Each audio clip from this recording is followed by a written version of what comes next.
And now for something completely different. Watch us on YouTube. Listen on your favourite podcast platform. Or ask your smart speaker To play the podcast Leicester Till I Die. Subscribe, like, follow, and join in now. Strap yourself in. Because we're set up, switched on, and ready to go.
Follow us on Facebook, Twitter, and Instagram.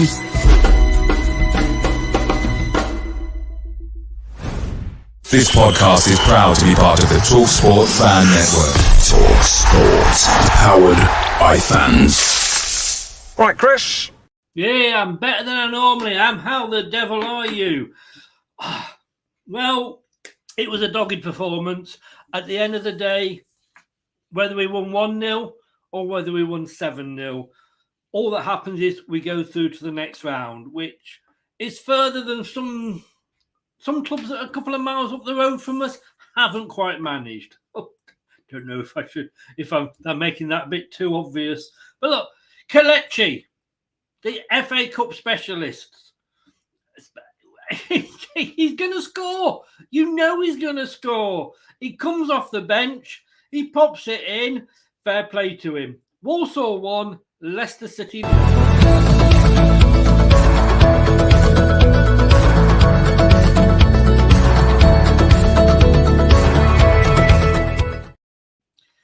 Scott is in. Good evening. Any news about Tete? He is doing his medical, I believe.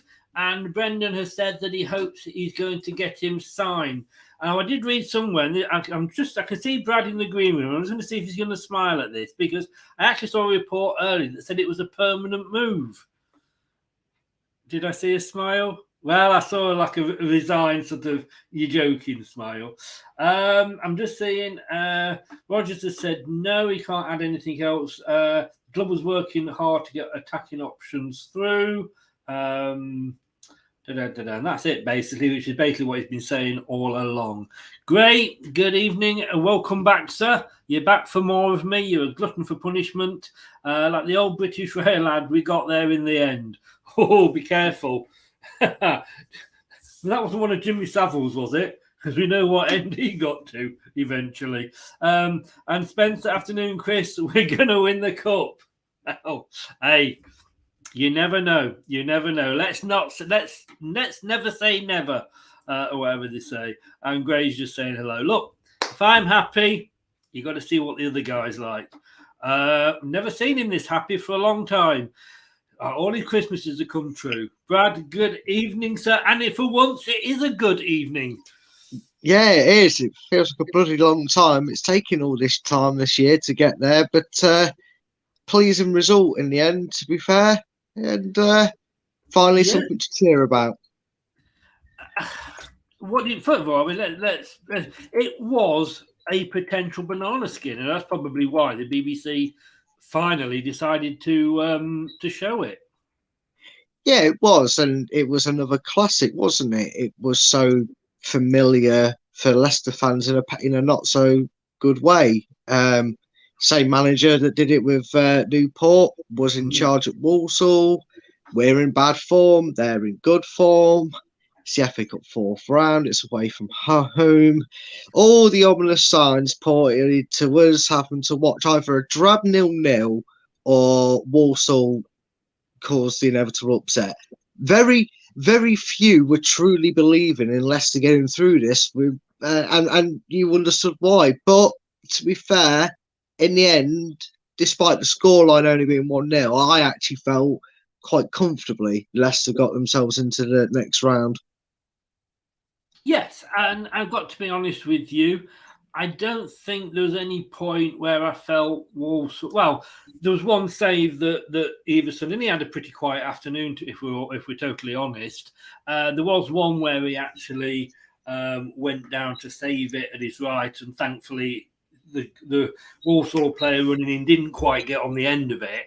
But apart from that, he must have said, "Oh, can every afternoon be like this, please?" Because he wasn't really troubled. Well, it's Leicester. no, yeah. It's never quite no. Well, yeah, that while the score is 1-0, you always fear that. But yeah, for me, I mean, the lad must be chuffed to bits with his Leicester record at the moment. Iverson, I believe it's 4 games he's played for the club, and he's not conceded a goal. I still know, before anyone comes in and says it, and I know people will, and they'll probably say it just to get a reaction now. No, that does not mean I want to see Iverson playing goal. You knew I was going to ask you that, didn't because you? I know you so well, mate, and I know the people in the chat so well. They're going to ask it. They're still going to say it just to wind me up. You pet. I can see you typing away, saying it already. No, it's a League Two opposition. He didn't have a lot to do, and yes, what he needed to do, he did well. But realistically, it's good to see. It's just good to know we've got that insurance should something happen to Danny Ward. Yes. It does improve my confidence of thinking, well, yeah, if Danny Ward gets injured, like we were with Ward with Schmeichel, that's where I'm at with him. Yeah. If he needs to come in for whatever reason, I'm very confident in his ability. Static is in. Good evening, Static. How are you? Are you hoping to get us in the next round of the FA Cup, mate? Oh, no, of course, Arsenal can't, can they? They got knocked out. Sorry, mate. Come on. You're having a good season. Allow me. Yeah, well done, Chris. Well done, Chris. Now you've just cursed us. You know exactly who we're getting now. Well done. You had to say it, didn't you? You had to mention Man City. We'll get them at some point. We always do. But sorry. no, I was obviously referring to the fact that Arsenal didn't. I mean, I know, but now you've jinxed us for it. We'll get them now.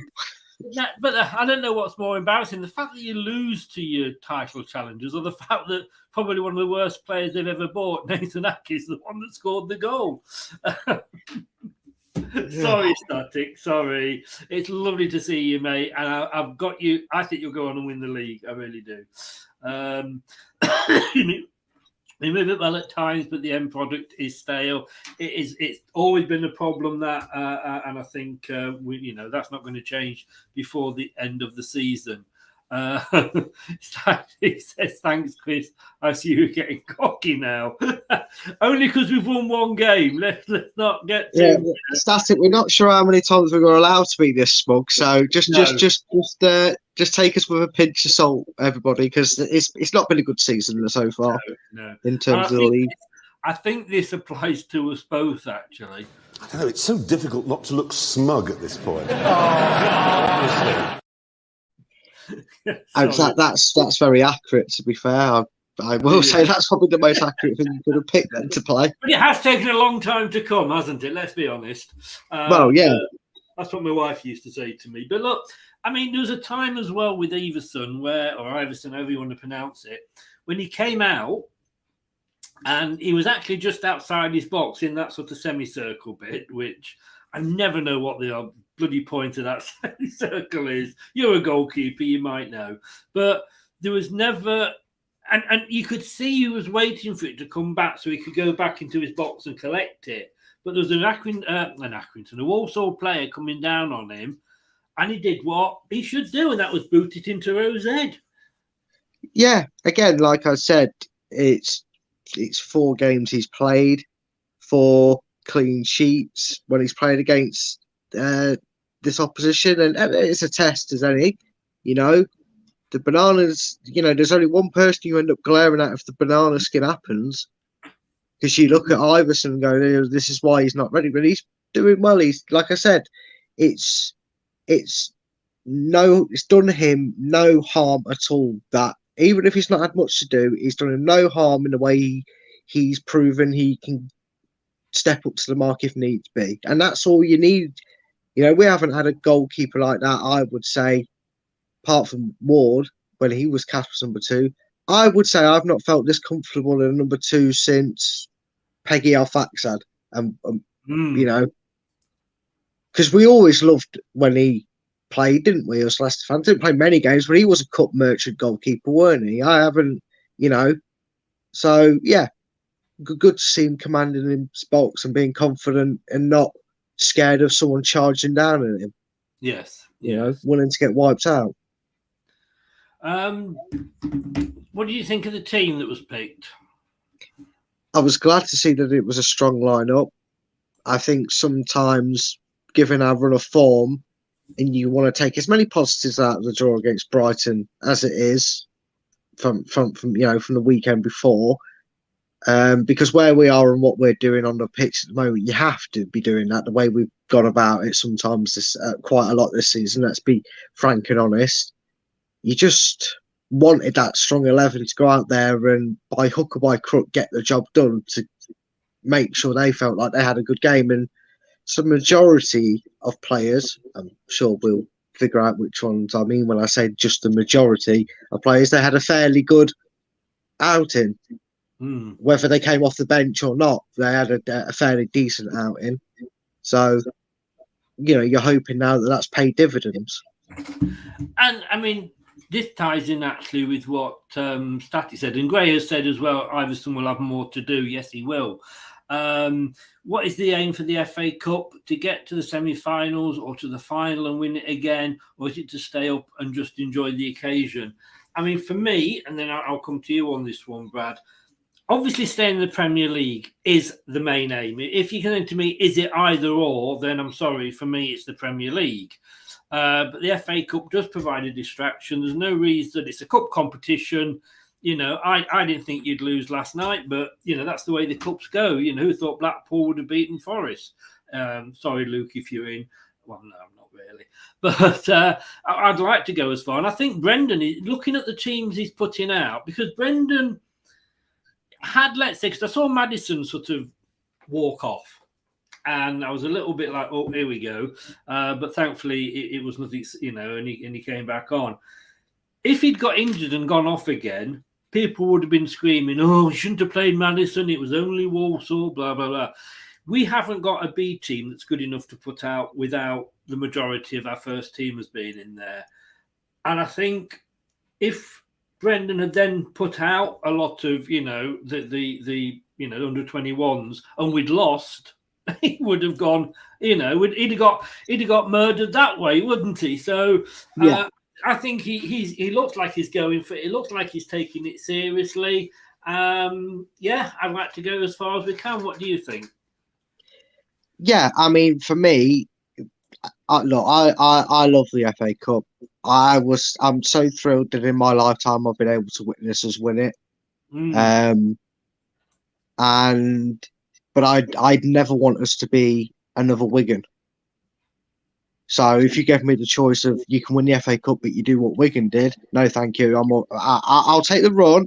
I'll take the run as a nice distraction and a nice way to potentially keep our form or find a bit of form, like we're hoping that this is going to do. But if we get knocked out in the next round, so be it.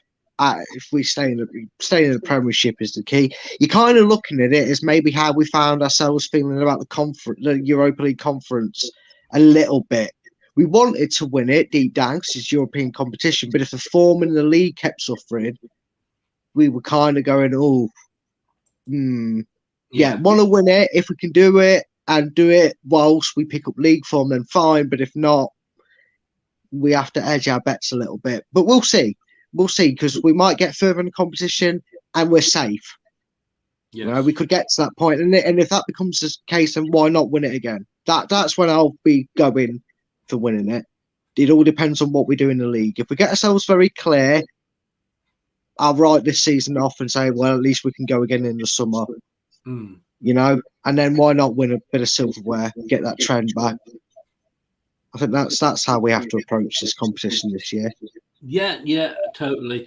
Tell me about the referee.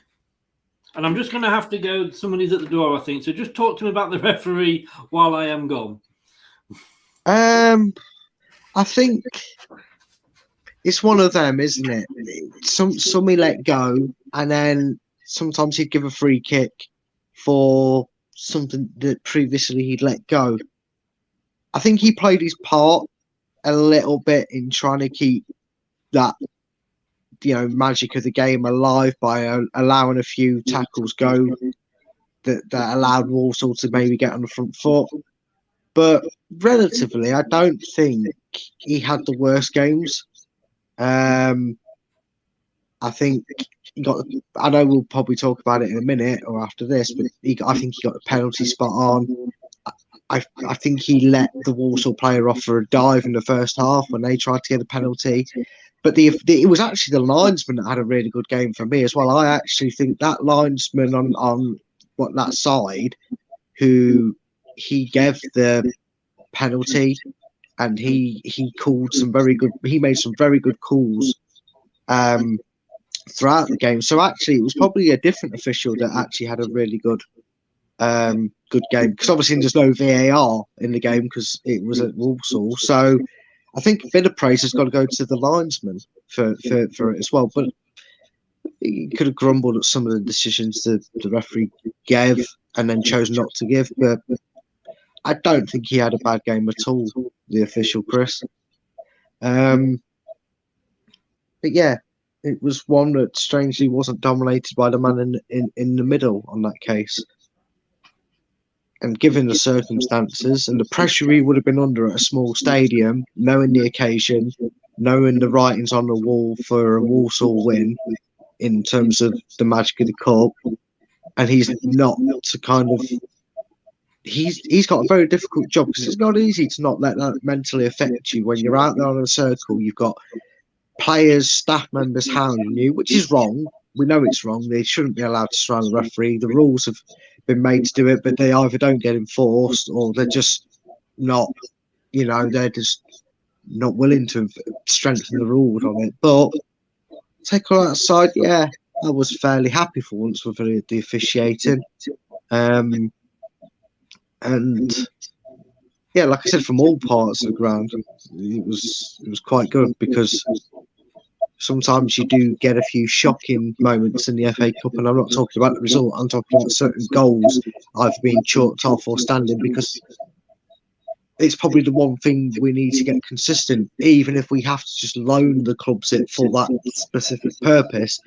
I think you either have VAR in the competition and make it exclusive and available, or you just don't have it, because that is the biggest gripe this competition's kind of getting at the moment. This argument is you could get a dodgy decision that costs you the tie at an away game, and then the other team doesn't get the advantage because obviously the VAR rules out a goal. Rightly or wrongly, people will argue, but that's probably the only thing. And that's why I think we have to be a bit fair on the officials today, because they don't have that technology that some refs will be having in these games. Thank you for that, sir. I do apologise. I can breathe. I thought I get at the end you were sort of reasonably kind to him, but no, it was my neighbour, and I really, really needed to speak to him. So no, that's not a problem, mate. You gave me something to waffle on about. Well, I thought if anybody can fill a gap talking, Brad can. For me, and obviously I wasn't listening to what you were saying fully, I didn't. He got some things right, yes, but I just think sometimes, I mean, when he booked Maddison, it was Maddison that was fouled. Yeah, I think sometimes, like I said, he maybe let the occasion get to him a little bit, and he wanted to assert his dominance, and he wasn't going to be swayed. And I think sometimes he maybe thought, right, Maddison, he could cause maybe a bit of mischief or something, get with mouth, and he's like the leader, so if I can rein him in and make him know who's in charge of this game. It's like I said, it's a very difficult occasion to do when the cameras are on you, and given the fact that, like I said about the VAR, because they don't have it, the officials are under more scrutiny. Because if you get a dodgy decision in an FA Cup game that's at a Premier League ground, they've got the technology there to help them out. And I actually thought, like I said, the linesman was probably the best official today because he was spot on with some of his calling. Yeah. I mean, is it fair though that you've got some games like there where we're not being judged by VAR, but if it's at the Premier League ground, it is. Surely, if it's not some of them, because in this, in the cup, you do have matches that are, Crawley play. Well, no, I think that's a league game, but you've got like Accrington versus Leeds, Walsall versus Leicester. Those two games will not have VAR because of the fact of the teams that we're playing. But last night they did have VAR between City and Arsenal, so I just think it's unfair. I do.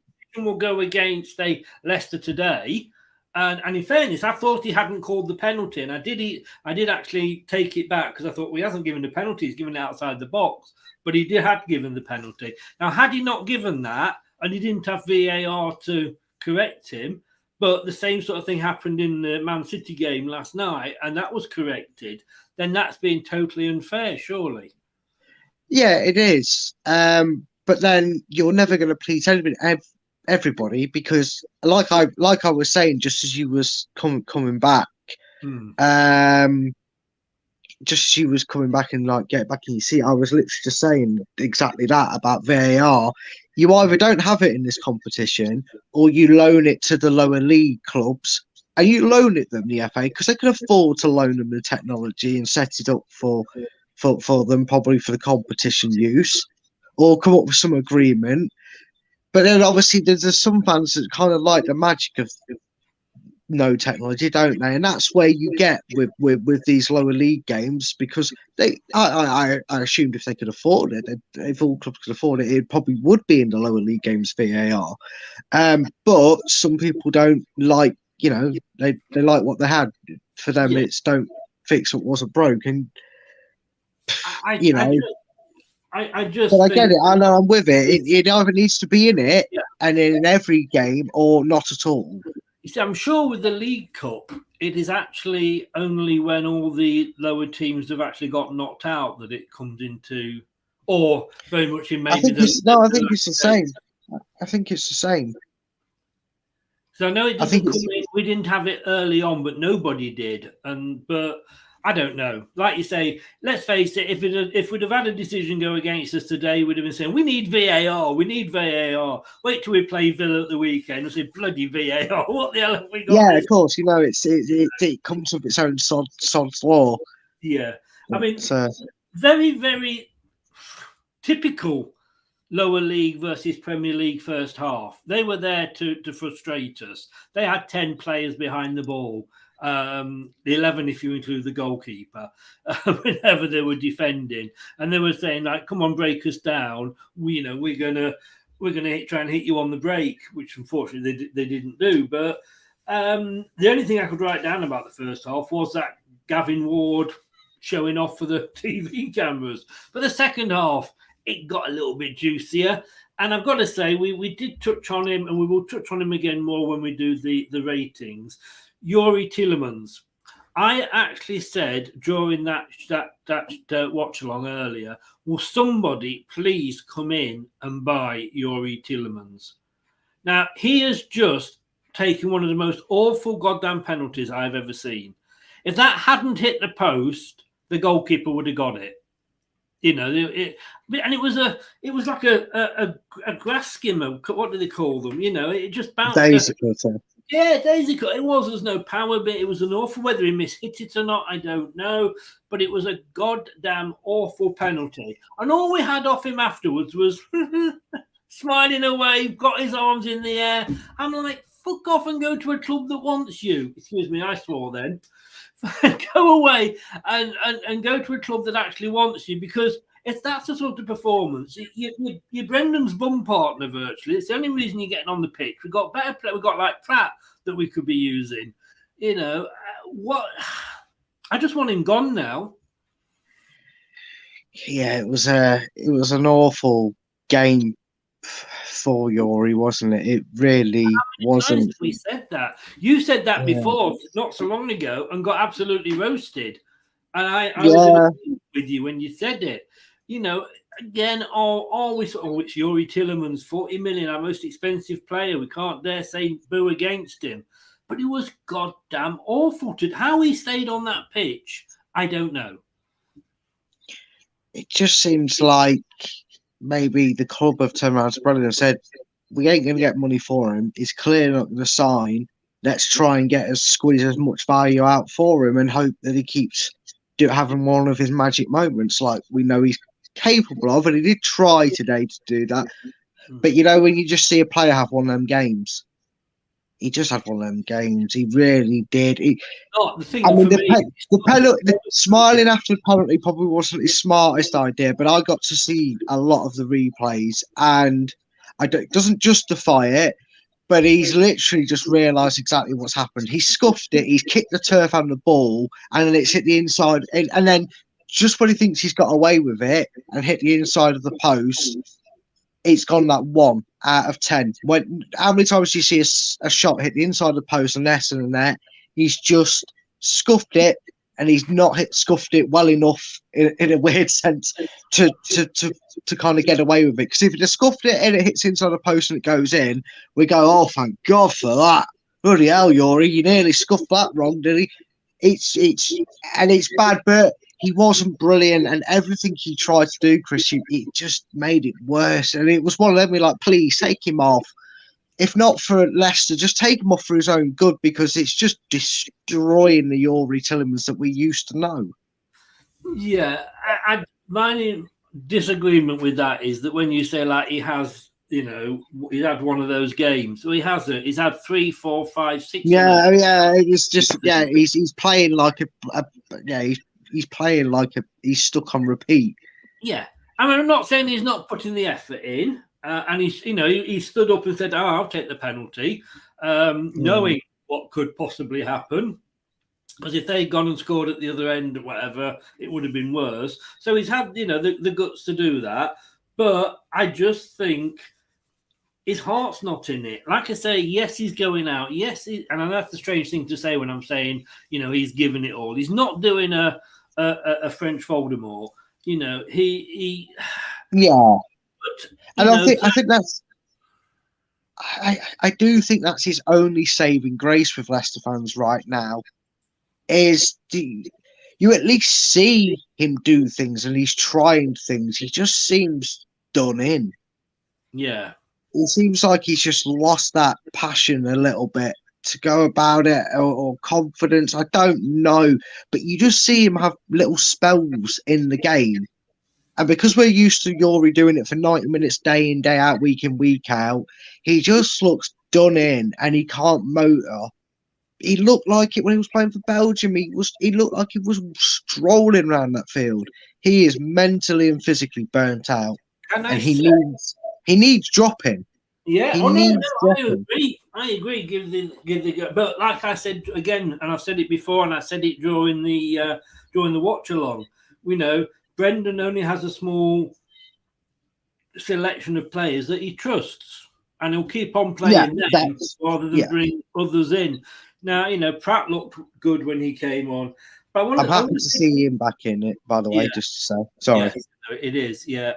I've got to say two words regarding Tielemans, and that is Kaglar Soyuncu. Do you remember when he came back from the Euros and he had absolutely torrid Euros, and it carried on over into his Premier League, didn't it? It affected his. It was never the same after that, was he? No, he wasn't. Yuri had a bloody awful World Cup. Well, Belgium did, but he was part of that. He wasn't even picked, I don't think, for the final game. Similar thing happening? Seems that way, doesn't it? Seems to be working that way, and it's why I'm glad with what transpired with the substitutions and that. That second half was a lot better. Yeah. That second half was needed to be like that, because that was the second transition stage. We kind of got through that 20-25 minute nervy period where you're realistically trying to stop them getting the early goal so they sit behind the ball for the majority of the game. We got through that. We got to half time not losing, and then it was a case of, right, now we've got to get ourselves in front, and that was just the pleasing thing. Yeah, there definitely was a better second half. Just looking here, Awani looks set for Marseille Medical on Sunday. I do think we might look at that. I think that's one that's got away. Unless they really do know something about Yuri signing that nobody else does. Apparently, last week we actually made a firm offer for Jack Harrison at Leeds. Okay. £20 million offer, which they turned down. But Leeds manager insists Jack. Oh, Sky, stop jumping me. That Jack Harrison is happy at the club, and of course he scored a goal today as well. Yeah, but so that was. If we get Tete, do we need him though? No, not if this Tete deal's confusing my brain. I don't want to talk about it after the Slayer Jar incident. But yeah, I mean, God, whatever happens, however this deal goes through, whatever way, it's one of them. I think Jack Harrison was probably, if this does go belly up, will push the boat because he's the one with the experience in the Premier League, and his contract is near the end, so we'll see. Maybe in the summer, because I'm not sure if either of these players will finally get revealed about the Tete deal, whether it's a permanent or a loan permanent or whatever. Maybe he can play across the board, or one of them can play across the board, and we get an extra winger in. I wouldn't be opposed to it in the summer. There is that, you know. Guess what? I've not been able to do this yet, but I think I am allowed to do this one. So just bear with me. Here we go. Catching up with the latest news on LTID Radio.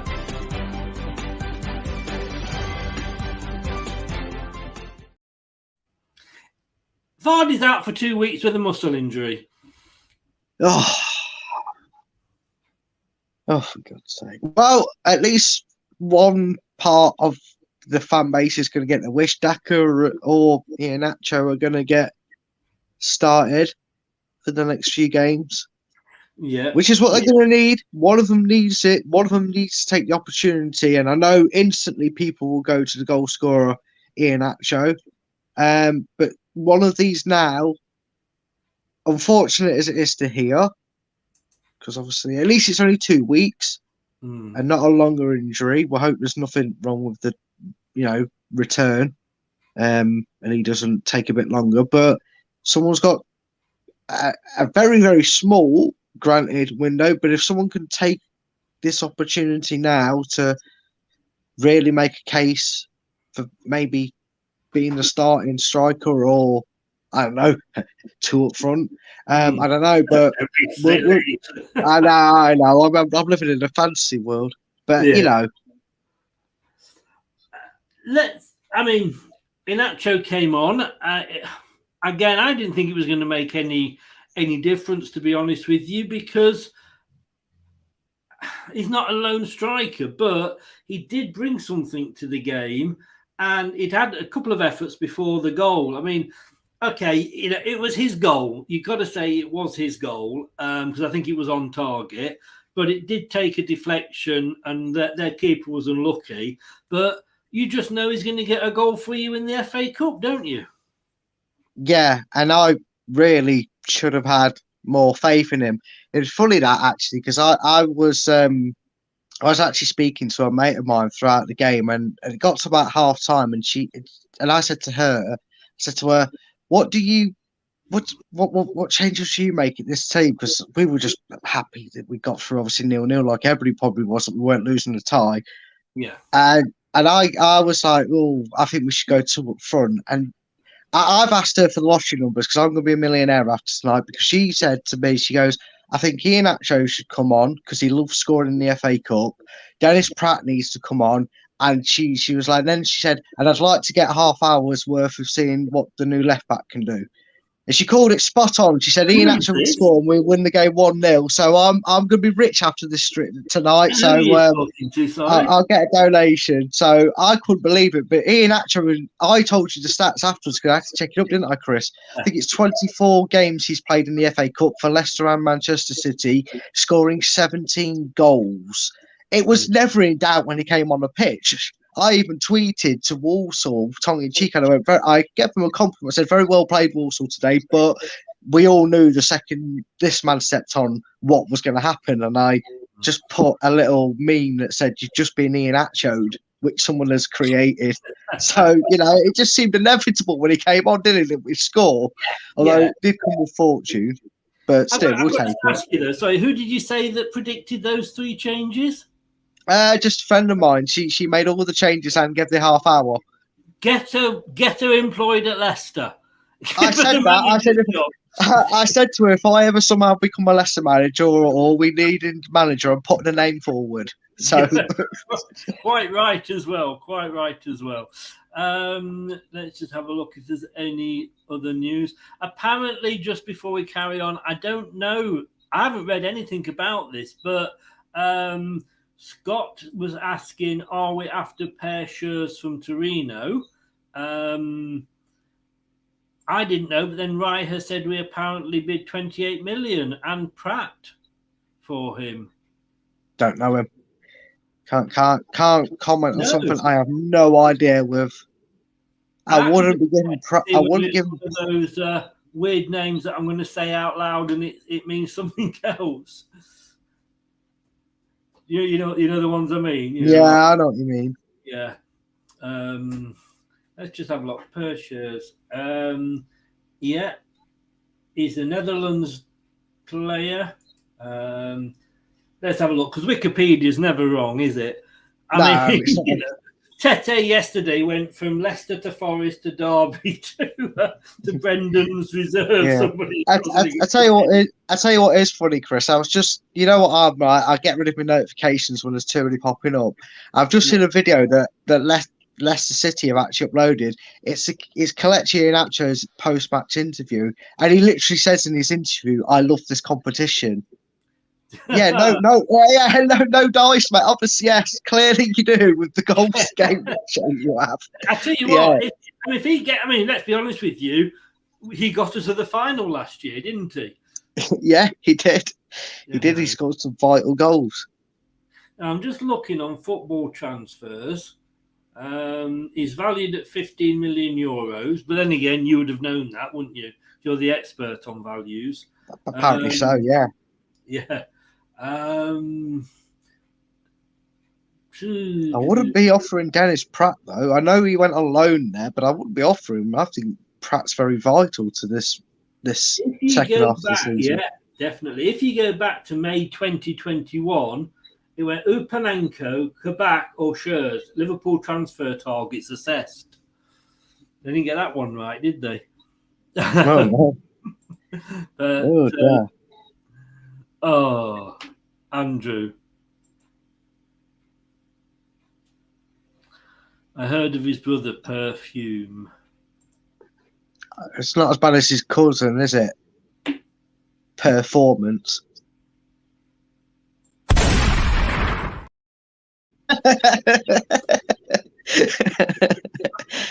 No. Well, or his dad. Or his dad. Percentage. But will his performances always be perfect? Oh. You started it. Don't carry me. You carried it on. You guys in the chat started it. Oh. And if he ever plays on his own as like a single, I don't know if he's obviously not a striker, but if he was to play on his own up front, I forgot what I was going to say now.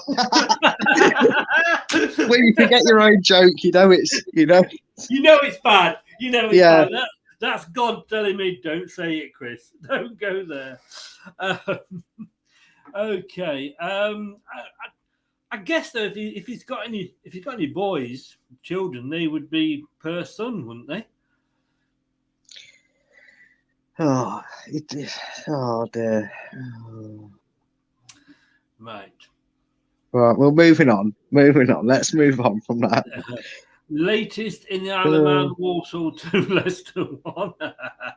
You know what? That Isle of Man TV slurps. I'd bin it if I was you. Highfields, save all your kisses for me. Look, I like you, Highfields, but I've never met you, so let's just back off a little bit, shall we? Maybe. Great. Have them both shot, Chris. Well, yeah, exactly. Mind you, I'd have to shoot myself as well then. Oh my God, what have I started? Exactly. You see, come on here and start that. With us two, we're in for it. But you can see we're all thinking here now. Purr. What can follow purr? Yeah. Right. Let's move on before it gets silly. Oh, here we go. Slurpee just bought a deodorant for people who can't make their mind up. It's called Unsure.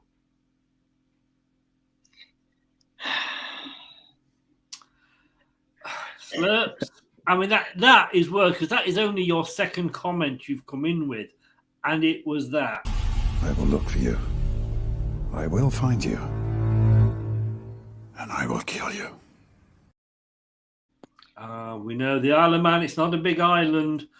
Hey, Chris, what's the deodorant's favourite auntie? Antiperspirant. I'm off. See you later. I'm not showing my face after that.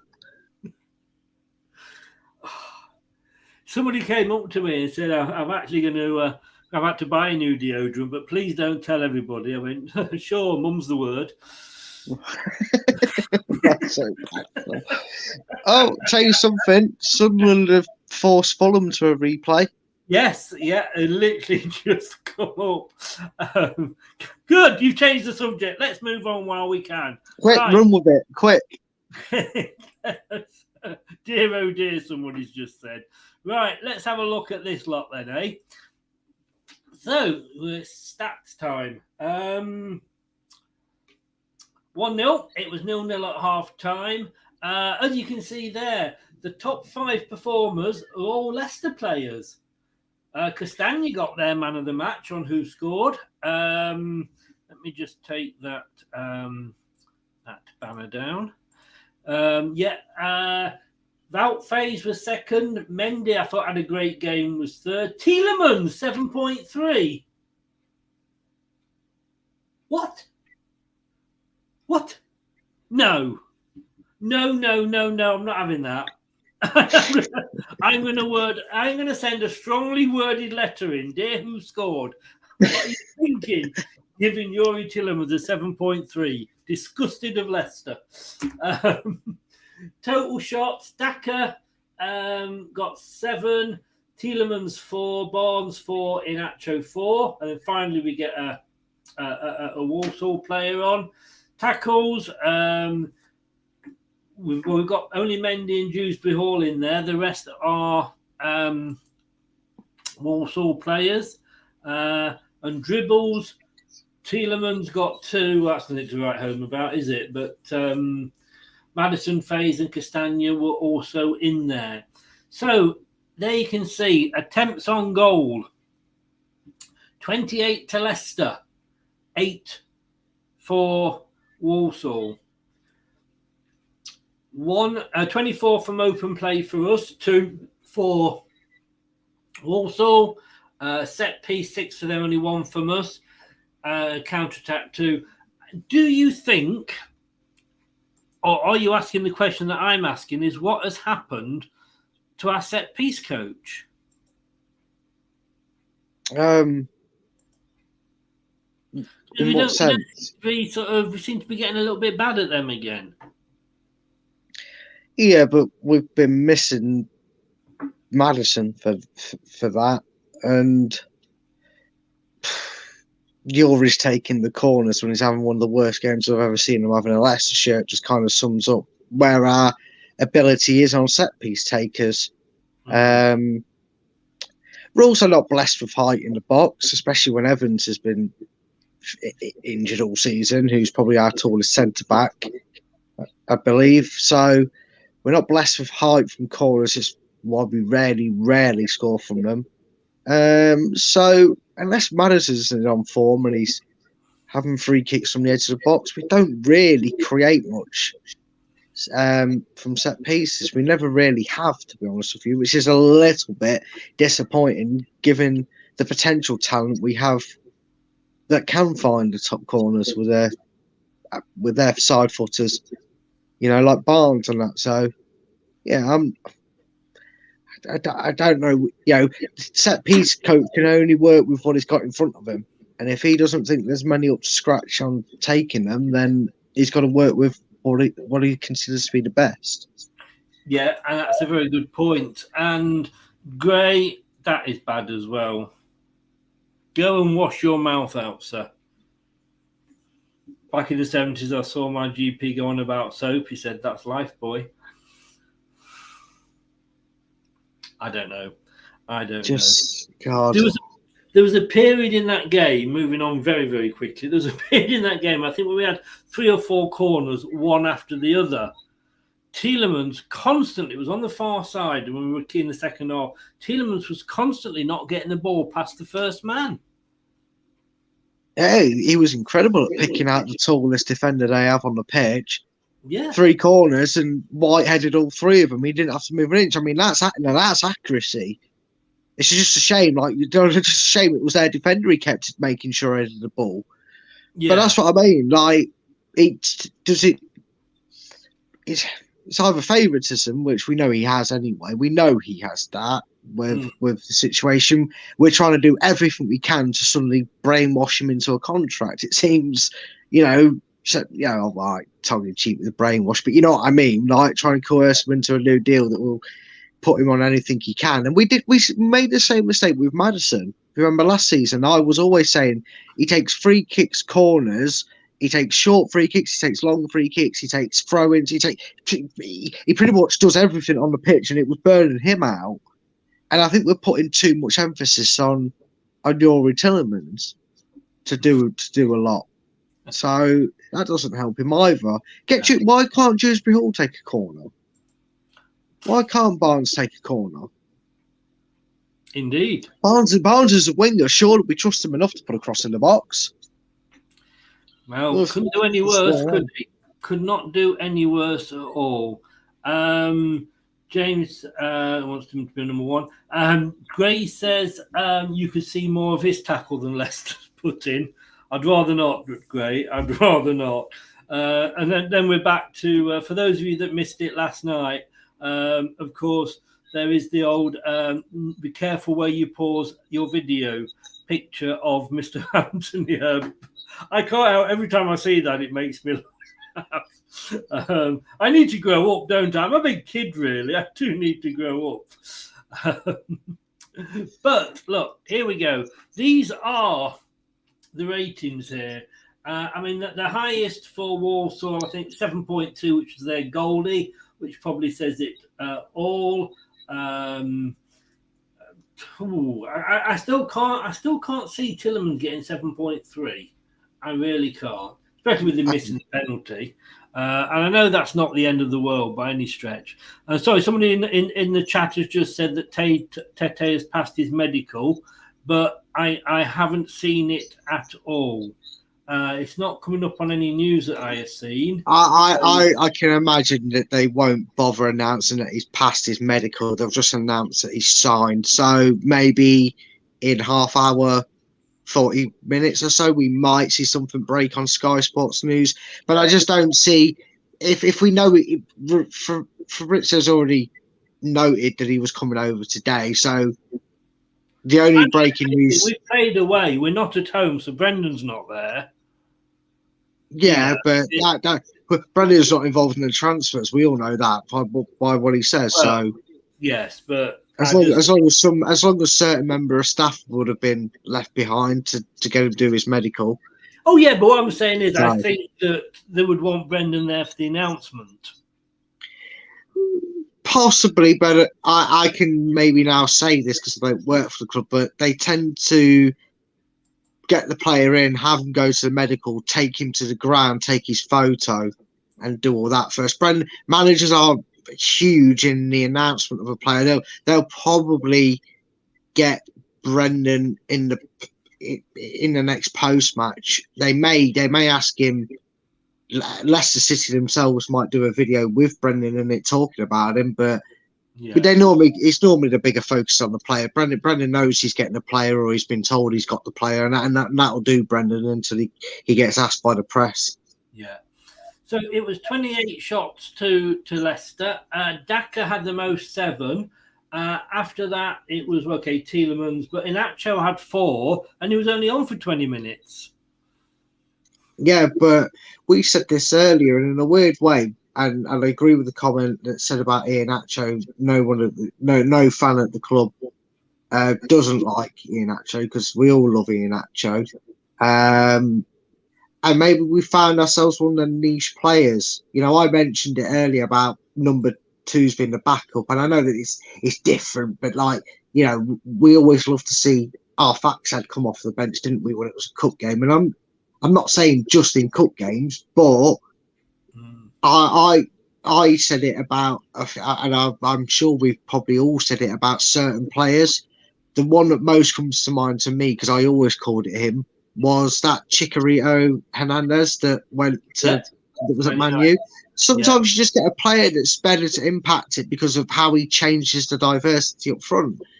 And if he's not going to go to up front, maybe that's Iheanacho's role.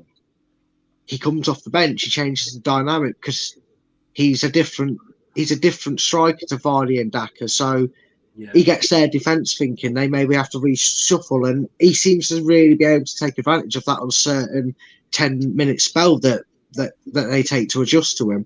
There was a player, I can't remember his first name, Fairclough, used to play for Liverpool, 70s, 80s.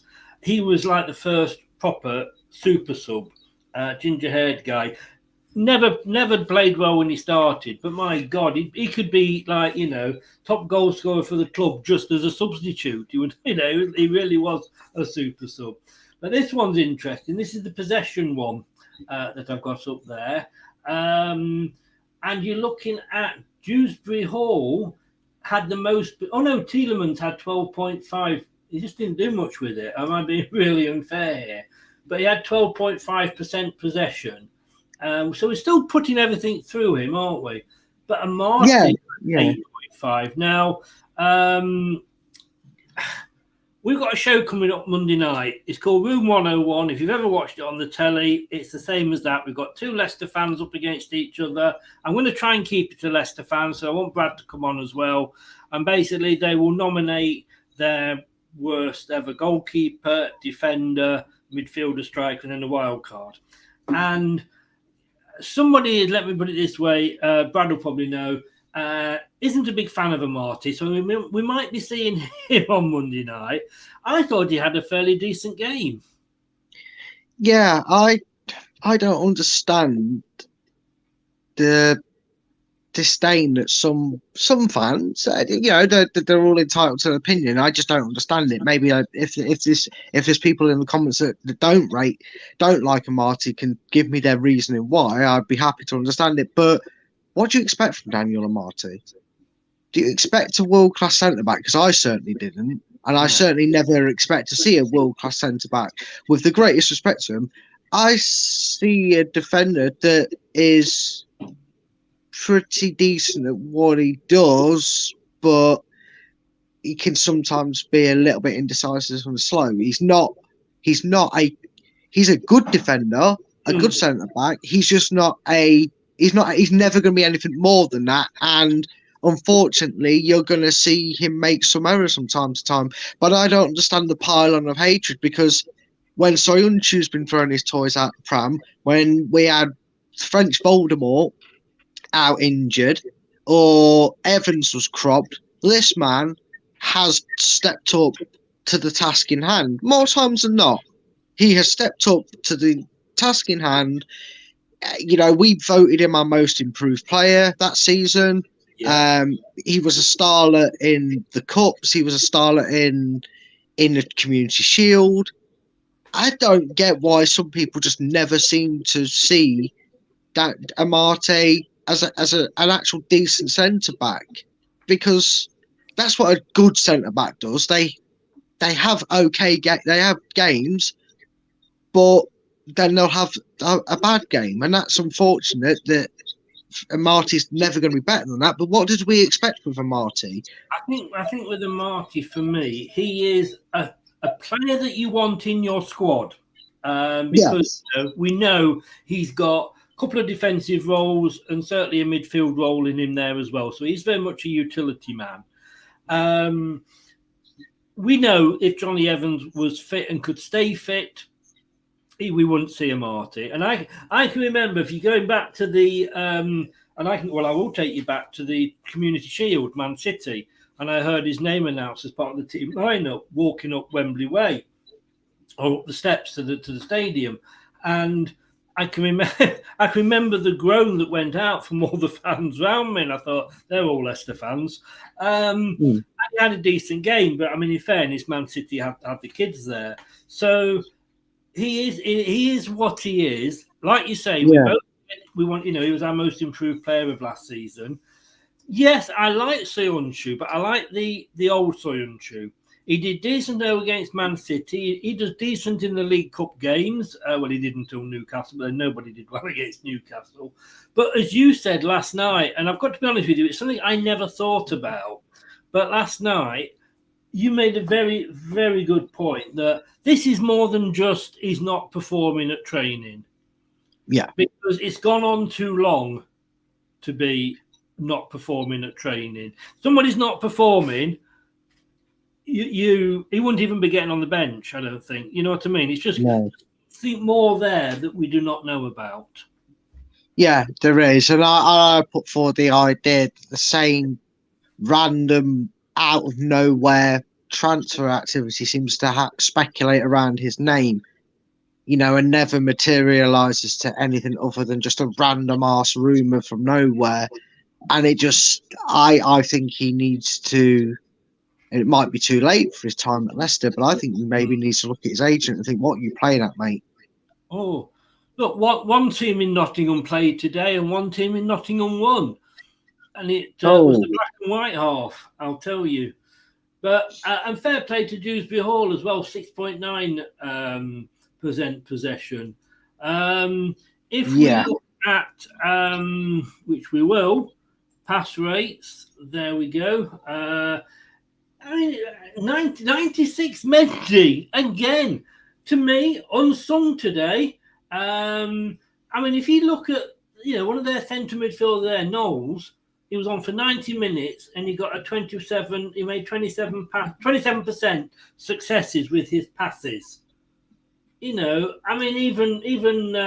Everson got 75%, Pratt got 100%, Inacho got 92%, Madison 90, Tielemans in fairness 84, Barnes 83. It's just we don't do anything with the passes. They're just passing around. But I've got to say, another player that impressed me was Mendy.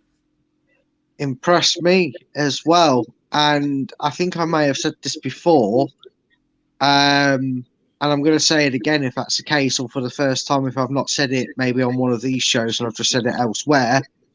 But I have said it. This is very weird for me, because if you'd have told me, and any Leicester fan, three seasons ago or 3 years ago, depending how you want to look at it, right?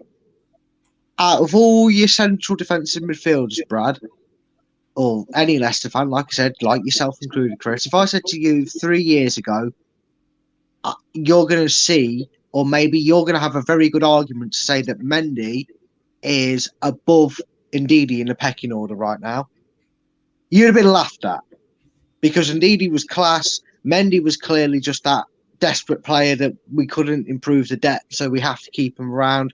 Now, and I know I said it about Samore as well this season, even though he's been a bit injured and out of the team recently, which is a bit of a shame for him because he was looking good. I do not fear anybody in that sense of place, and I would pick Mendy right now ahead of Ndidi on form. I really would. He controlled and swept up any danger that Walsall tried to throw at us. And I know people will now start saying, like I have seen already, and I get it, it was only Walsall. But again, I reiterate, we haven't won this season unless it's been in the cup. In terms of this year, sorry, this year, not this season. I know it feels like it's not been this season, but I did mean this year, unless it's been in the cup. And this is what we need. We just drawn with Brighton, despite how late the goal was, but we got a point against a very good Brighton side, let's face it. Side that had beaten Liverpool 3-0 the week before. Yeah, that's a mystery in its own, and I'm kind of going to have to untangle that mystery because I'd love to know a Brighton fan's feeling on the club at the moment, because these players seem to be suddenly wanting to leave and asking to leave, and that seems strange given what they're doing in the league. But thankfully, we're Leicester fans and we can concentrate on something that's not so, well, still weird, but our own version of weird. Hi, Renee, by the way. Welcome along.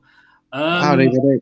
Yeah, I mean, to me, obviously, a few years ago, indeed, he was the dog's dangly bits, you know, and Man United with him and everything.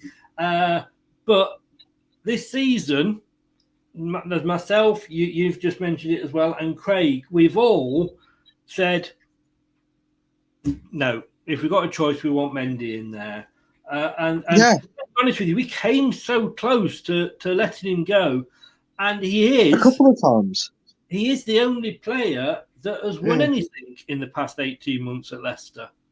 Yeah, and do you know what, Chris? We've mentioned it a few times on other shows that either the topic's been brought up or it's the topic of conversation for the show.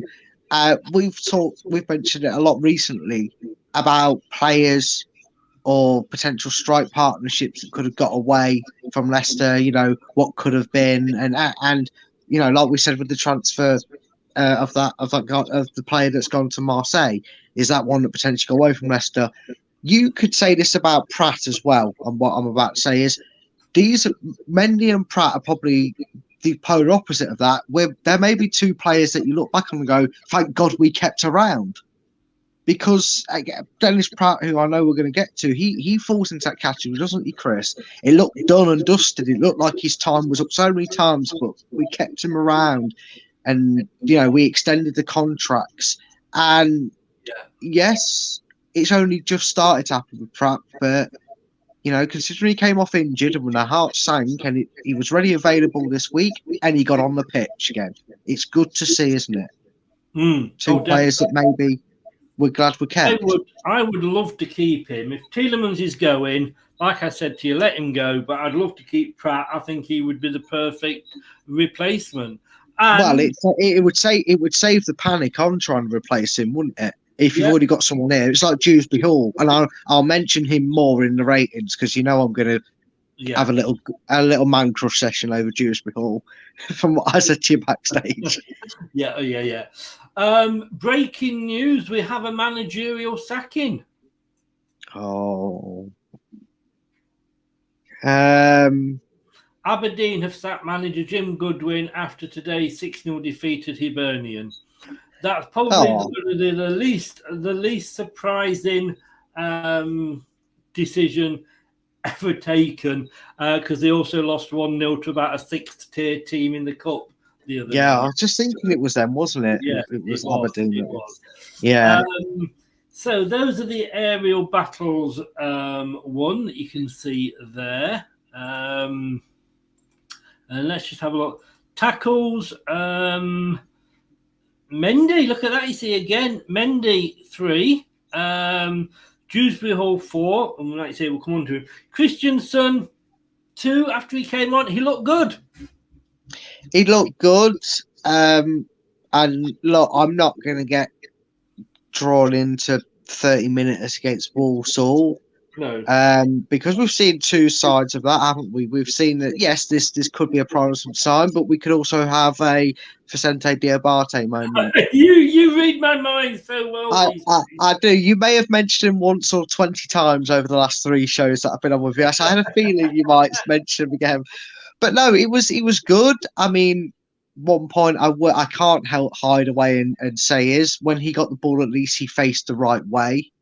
That's something that's always been in Thomas's game. He's always played, and I think he is more cautious left back than Christensen looks, because Christensen did drive forward. Yes. Then we've got corners. When we discussed corners, haven't we? What a shame. Corners. Dispossessed. I don't read too much into that, to be honest with you. But there we go. That's the stats. If we go to and have a look at the match report, pretty much. I mean, if you looked at Walsall, they don't like the left side, do they? But I've got to be honest with you. I thought this backs it up really. When you look at our 38 on the right, 26 in the middle, 36 down the centre. Yeah, and today, especially in that second half, it was more noticeable that early penalty. I know we didn't score it, but you saw the knock-on effect that had.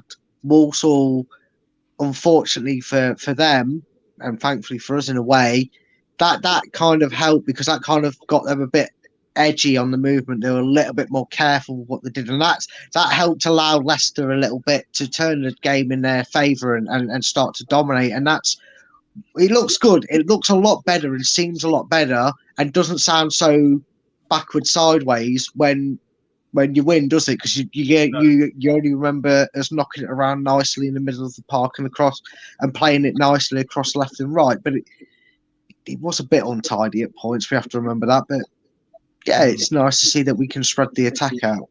Yeah.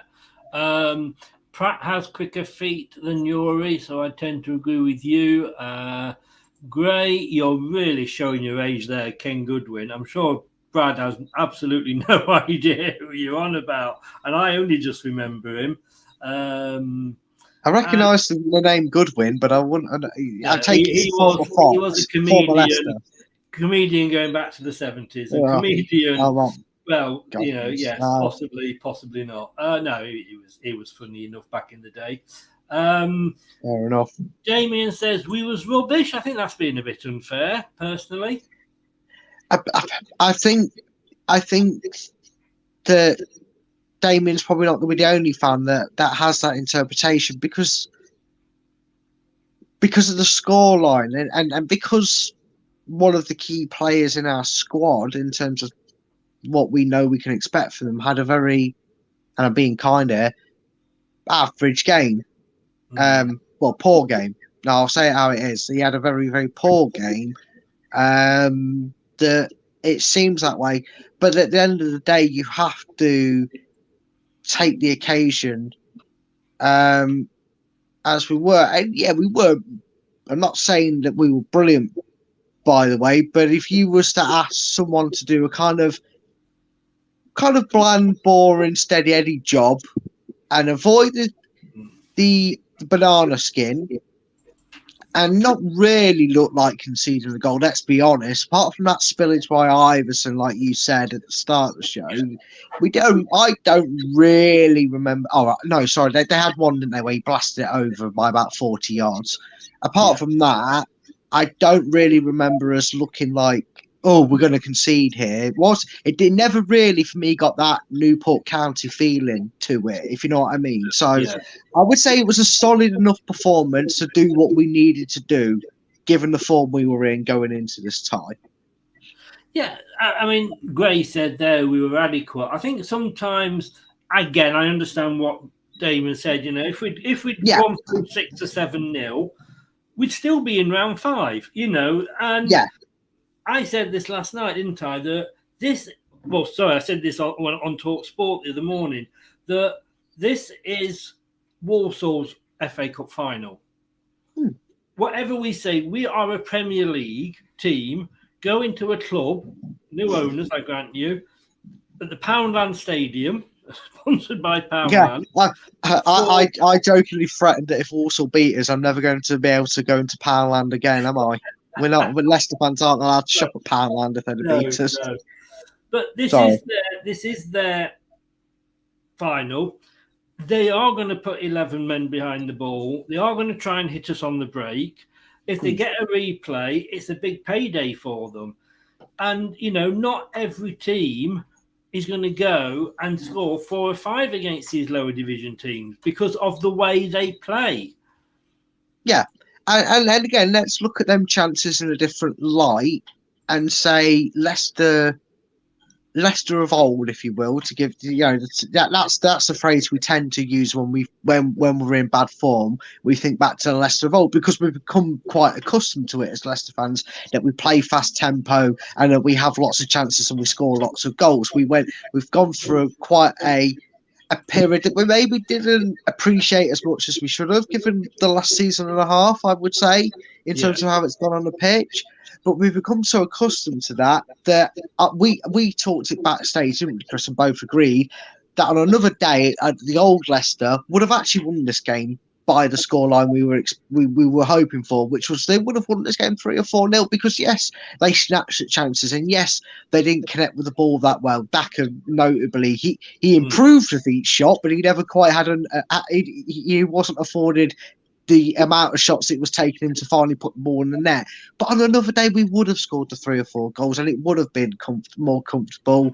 But we just got to, as Leicester fans, all we can do is just pretty much hope that is something we can build on now. Because obviously we missed the boat with the Gillingham result to do the same. Yeah, the other option is that we play like Brazil for 89 minutes and lose 1-0 to a penalty or a breakaway. Of course, brilliant, but their goalkeeper was man of the match. And so I know, like Brad says, Damon, I can see where you're coming from, but I think. And I will say this to you, Damien. You say we were rubbish, and I get that. I can understand why you're frustrated to say that. Liverpool and Tottenham. I think Liverpool was against someone like Northampton Town as well.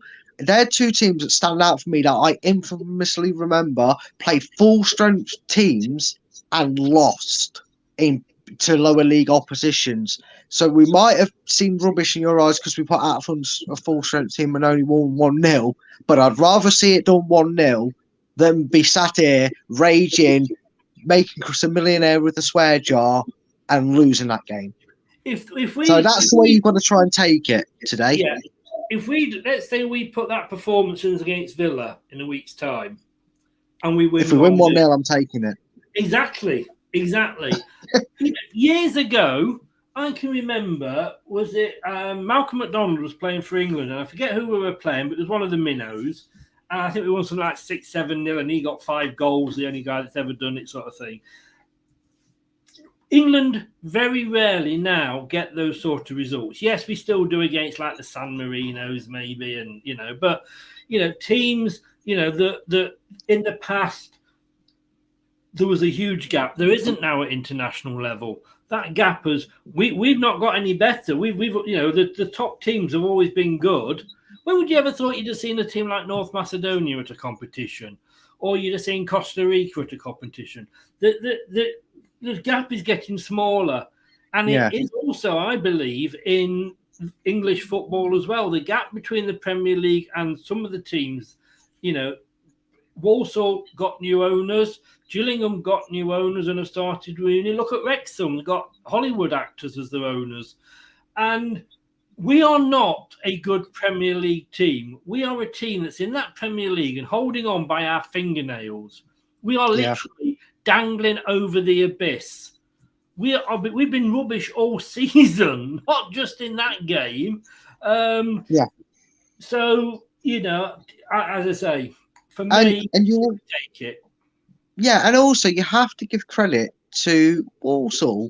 Yes. Again, in kind of in the same contrast as what I said about Leicester, a solid performance, got the job done, avoided the banana skin, never realistically looked in danger of having a banana skin, if truth be told. But then you look at Walsall, and if you're a fan of Walsall, then when you went to the game today and you're a player, anything, if you're associated with Walsall Football Club and you was there today, and you're thinking, how we've said before, obviously you don't like losing. Nobody likes losing. But if you're going to lose, do it in a certain manner.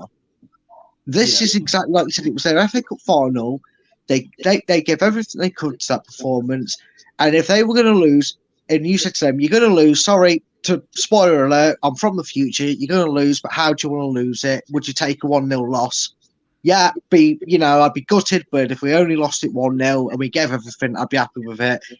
That's what Walsall fans got. So, at the end of the day, you've got to give credit to them because they put in performance, and it just went for Leicester. For Leicester today, their class, their talent level difference provided the clinical edge enough to take us through. 100%. Fair play to them. They were not embarrassed. Like I say, I don't think we ever looked in danger, but they did very, very well to say from where they were from. That's quite interesting. Maybe that says our defence didn't do that bad at all. Walsall never had a shot from inside the 6-yard box, and half of their shots had to be taken sort of long shots from distance. And we've had this discussion before, whether is it sort of bad that a team is having to take long shots because they can't get that close? Does it mean the other team's defending well? I think it does. And again, Leicester played in a way that was just quite smart, I think, for the occasion. I don't think it's how Leicester liked to try and negotiate any banana skins this season with Gillingham. You could look at that as well. It wasn't the greatest of tempo, but it's probably the key, because this side's going to have an energetic opening half an hour. They're going to come out, all their nerves, or if they've got any at all, you can't. That extra energy you get, they're going to be, and they were trying to fly around the pitch, and were trying to press us high, and we kind of played it with the calmness that you need to negotiate that moment, and that's why you're seeing them in the end. Leicester did that really well because of where they were shooting from. They didn't have many shots, and Leicester got in front of whatever did come their way. We know that by the lack of action Iverson had in goal. Yeah, 61% of our shots came from inside the penalty box, Yeah, and again, that comes from them doing their defensive work, probably putting bodies on the line, which is what they were going to do. Yeah, those are the player positions. I'm just looking for the heat map because I do find that fascinating, and I can never. You like the colours, that's what it is. You know me too well. Right, I mean, there you go. I mean, I think we played decently. I mean, that's almost like just, give us the whole pitch, really, isn't it? Yeah, again, and people that don't think it was too glamorous and great day, I'd agree with on the glamorous part, because it certainly wasn't glamorous. The obvious weaknesses we have are still there, some miscommunication, some astray passes. But in terms of going about the business in the right manner, that's clearly shown with this, because you can see that we kind of dominated the ball, and Walsall were just trying to restrict us, keep themselves in the game, and just hope that a chance fell their way kind enough to maybe either get their noses in front or drag it to a replay. And we were very resilient in that. As you can see, a lot of cold spots on there. Can I just say, I just changed that, and there's hardly any difference, but that is Mendy's heat map. Incredible performance. You said it right, and he unsung hero, unsung hero in that performance. And that's and that's who's Mendy's off. That's Castagna. Yeah, probably another unsung hero today. He today gave me what I've been asking for when it's come to giving him ratings, and the reason I've not put him as high. Today he got forward. Today he was on the front foot. Today he was in the positions to stretch defences. Please, Mr. Castagna, take that aggressive nature to Villa and for the remainder of the season, because that's the Castagna that I love to see playing on that right wing. Barnes, again, he was, and people are going to say, well, he's on the left, but yeah, he's the side swap, don't they, at half time? So that's why he's coloured on both sides. But that's Barnes' heat map. Madison, I mean, they're all pretty much, let's look at Dewsbury Hall, for example. I mean... I'm surprised with Dewsbury Hall there is a blade of grass available. I'll be honest with you. I really do. He ran everywhere today. Yes. KDH was everywhere. Indeed, he was, Gray. David says, what do you think about how Barnes played? Well, we've just discussed that, haven't we? Yeah. I expect him to put the defence more in fear for their lives, for the speed he has, but don't really see it. I mean, I said this during the game. Barnes probably had a couple of chances that a confident Barnes of a couple of seasons ago would have done more with. You could see we didn't have anything going in the final third, and we haven't all season. And it's almost a confidence thing. Do you remember when Pearson was in charge and we did the Great Escape? Yeah. I can remember nobody in that team wanted to shoot. Yeah. Kept passing it around. Next. And it's almost like they don't want to, take responsibility or take the risk, if you like, and it's a little bit. But like I say, I think the effort, when you look at that, and I do quite like that because it does show up what we don't always see on the telly. Yeah.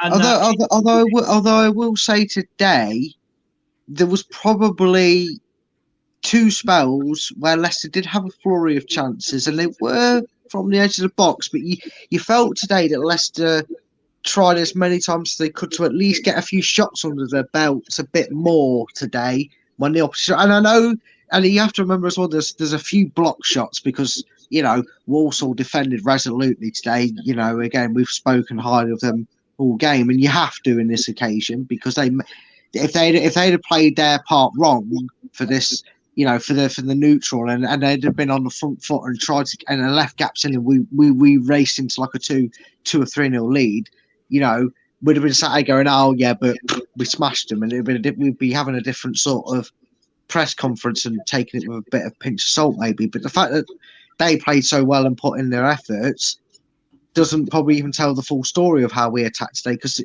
we did have a few more shots, but I don't know if they all count, being as they were maybe half blocked sort of thing as well. I know what you mean. We've got this. Catching up with the latest news on LTID Radio.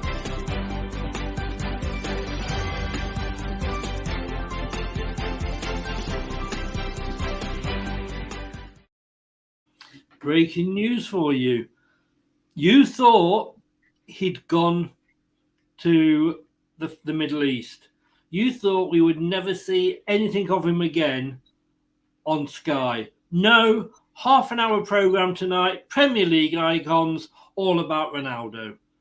For God's sake, Sky, he's fucked off. He's gone out, excuse my French, tell myself off again. He's gone off to wherever it is, Qatar or one of the Bahrain, wherever it is, and you're still giving him all this game time. Who cares about him? Who really, really cares? Only Sky. Only Sky. But I suppose it fills up half an hour. Right.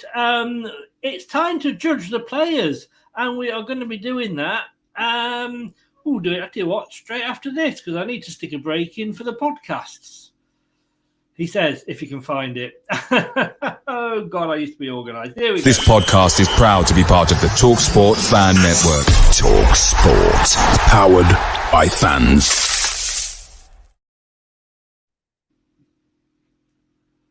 Yes, I've left a gap there. I have to leave a gap so that they can stick an advert in the middle.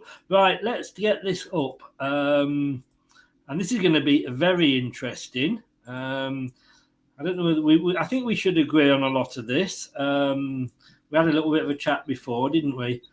Yes. Let's just see. I have too many things here.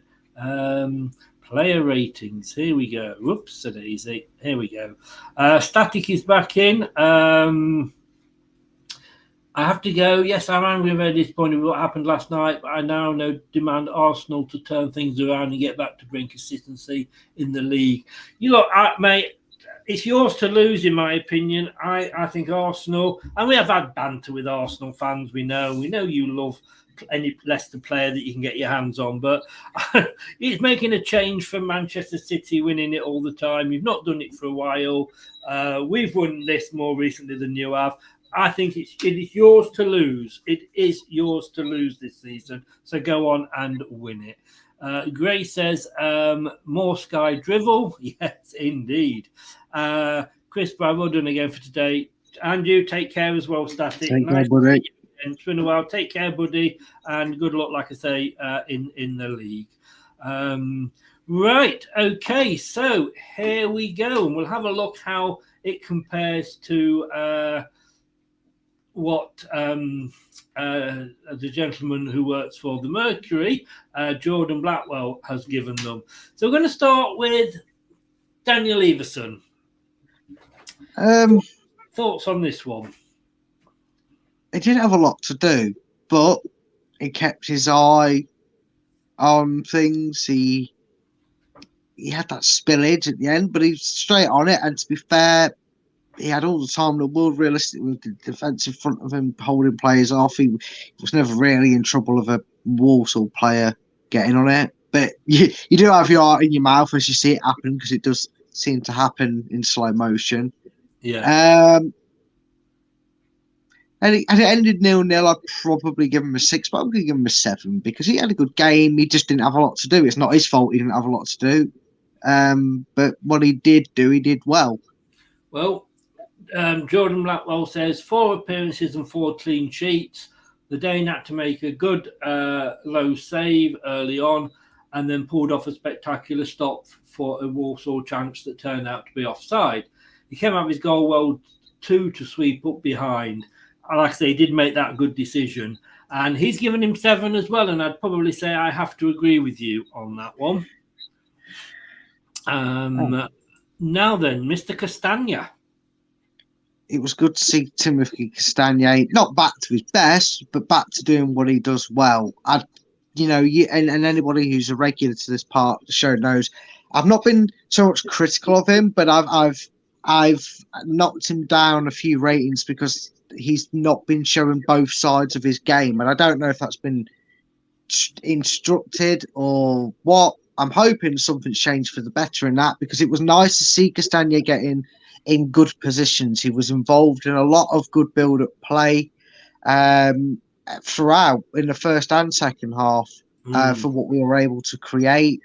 He looked lively again, and I know we'll get on to 2 very good players in the middle of the park later on, but for me, he was up there at an early half contention for man of the match. He gets an 8 for me. I thought he was good. I thought one of his better games, and yes, we can all turn around and go, well, it was Walsall, but you can only play who's in front of you. And yes. This is Leicester. We've seen games, Wycombe Wanderers, Newport, Millwall, where we haven't performed when basically we should have done. So fair play to them that they still had to perform. So yeah, I agree. Came very close to man of the match for me. His crosses were brilliant. It's almost like Mark Albrighton had taken over his body with those crosses. He did possess him, didn't he, a little bit? Yeah. And the first half, he made loads of good runs down the right to provide a real outlet for City, delivering a few decent crosses. More than a few. Defensively, he was very solid, mopping up well when his teammates required him to, and he got another 7 as well off Jordan. Now then, Mr. Contentious here, Mr. Amati. Steady Eddie. Dealt with anything well, didn't look uneasy, cleared the danger when needed, made some nice little runs as well. So did his counterpart next to him, we'll get on to. Steady Eddie, good performance, solid enough, gets a 7. Gets a 7 from you, right. Let me just add that in. He got a 6 off Jordan. Scrooge. There were a few iffy passes early on, but otherwise he was fine. He won important headers, was calm under the high clearances and brought the ball out of defence well. To be honest with you, and I think we've said this before, you know what? If it's a 6 or a 7, it's pretty much the same.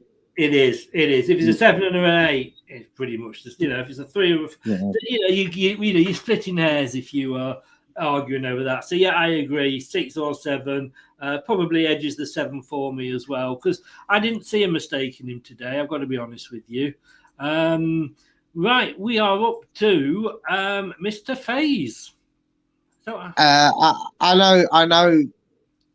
I'm probably can hear the boos because I know what's coming. People watching, they know what I'm going to do. Probably people will say it's a cop out, but it's not that often we see one of these stand out, as in do a better job than the other.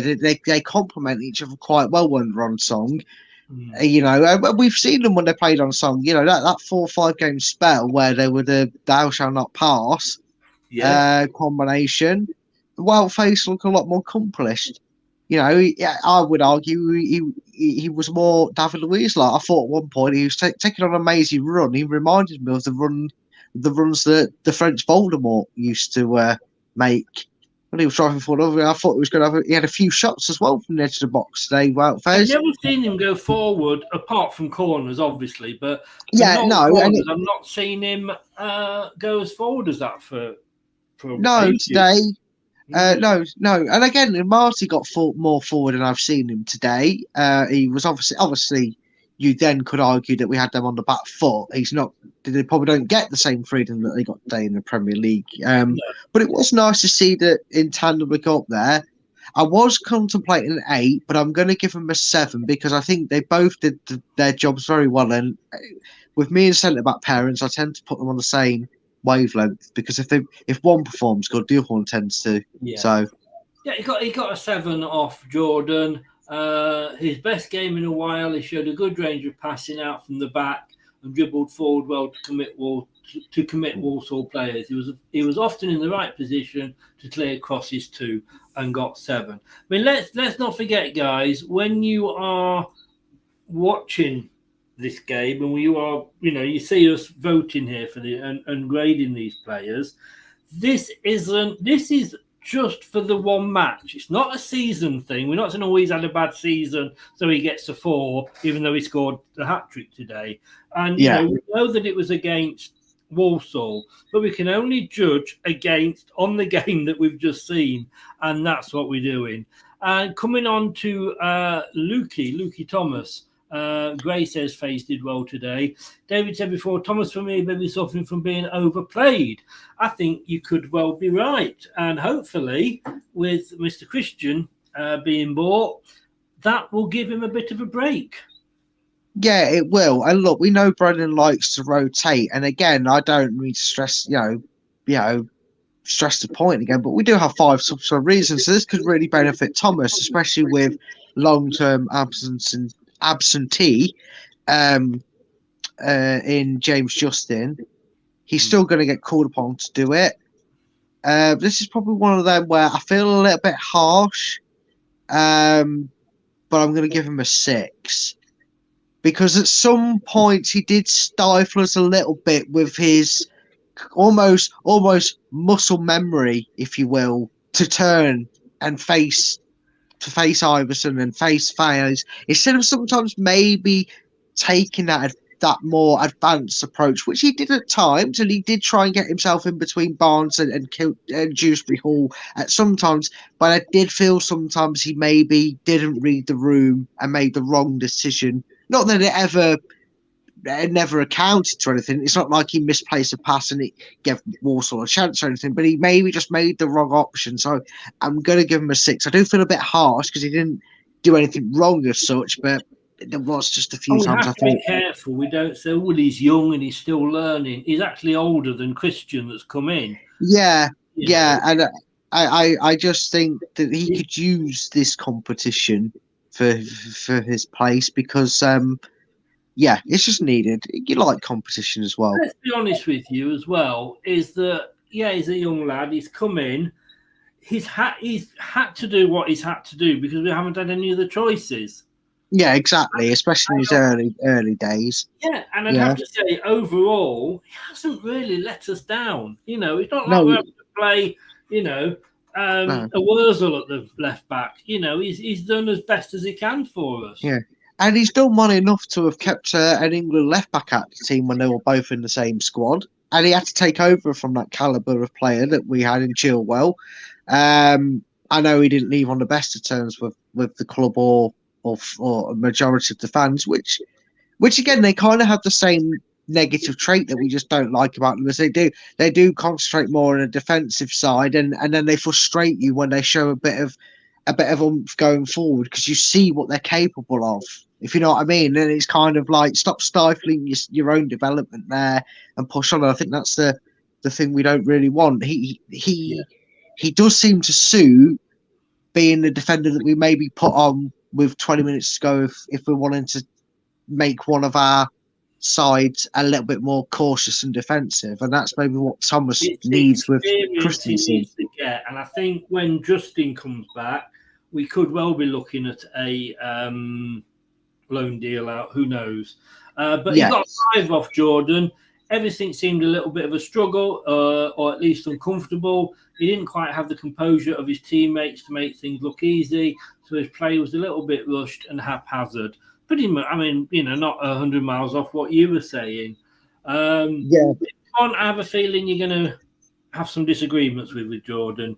Mr. Mendy.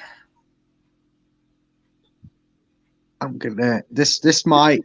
Maybe I'll get a little bit giddy, but when you hear what I'm about to say about the next two after this, this will understand why I'm going so high with him. I'm going to give him a 9, Chris.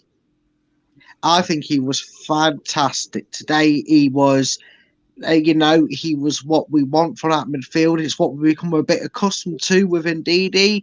And, this season, a few of you are in agreement with me, which is something it's good to see that people see. I know, but it's nice when, you're not just seeing it and thinking, am I being a bit blue tinted, but other people see it your way as well. And he was brilliant today. He stopped any form of panic coming through that middle. He nullified anything that came his way. He's not afraid and doesn't shark a challenge. He gets a 9. Yeah, not a problem. We'll give him a 9.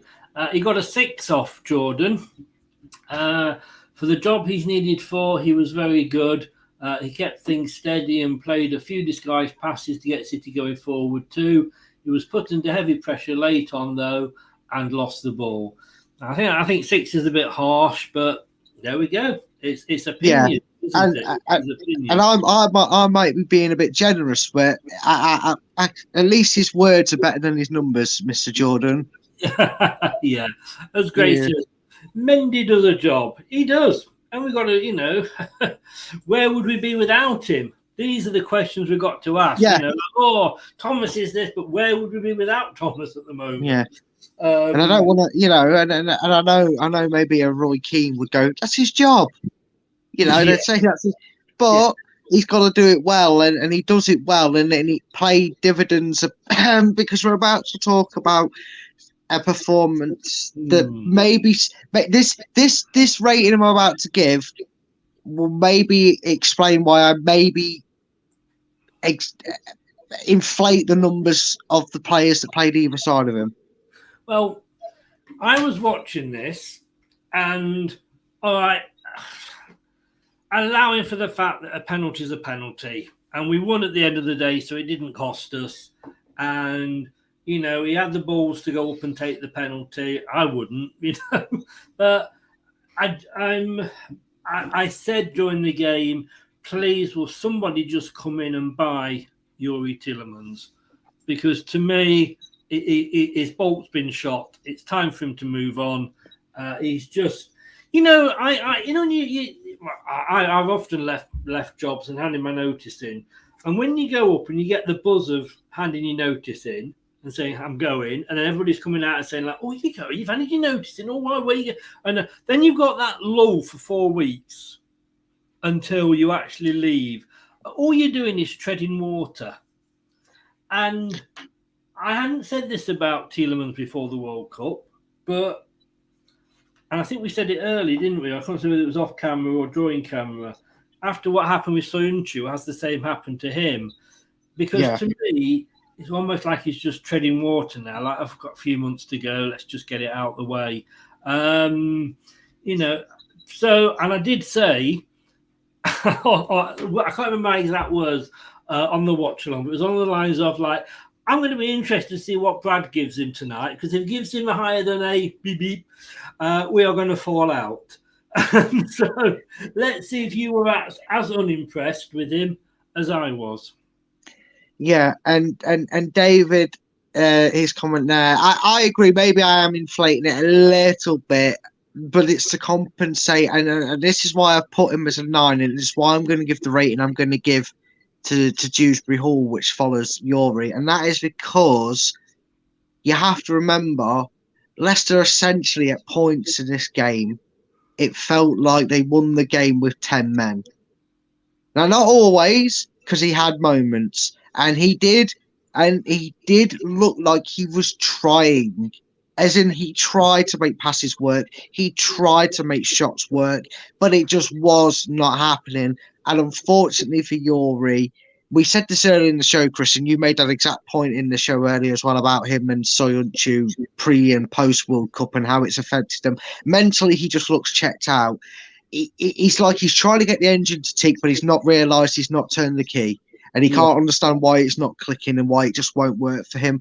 And I'm going in fearful of being nice because he's a Leicester player, and I have a soft spot for him because I know, he on the surface he comes across as such a nice lad with the way he interviews and the way he speaks about the club, and he's not doing what certain other players have done when their contracts are running low and or maybe a move away is being offered. I don't know if that's preventing me taking this any lower, but I'm going to give him a 4. I may even want to give him a 3. Well, but I don't, I don't know if maybe that's me just being a bit soft because I like him. He's a good player and I know what he's capable of, and I feel sorry for him because it's probably not his fault that he's suffering from such a mental burnout because he's playing into the ground. We're playing him into the ground a little bit. I think if you go in 4 or 3 than a 3, I think you could be being unfair. Yeah, and that's that. But I'm gonna say, get. I think his saving grace is it wasn't like his performance matches his intent. If that makes sense, I'm going to give him a 4. I think had he been lazy, made no attempt, and wasted the complete 90 minutes he was adhered to today, he would have got a 3. But the fact that even though they were crap passing at time and they were sometimes even out of play to nothing, 4. Yeah. That was the figure that I said in the watch along, and you didn't know what figure I was going to say because I hadn't told you even before. No. Show started, so you had no idea. And I said, if Brad goes above a 4 for Yuri on this performance, he's never coming back on a post-match show again. Yeah. Well, as you figured out, I was scarcely considering the 4 as an option. I'd actually preset my match rating for him in my head as 3, but I thought, well, he did at least he showed the intent to do things good. He just couldn't do it.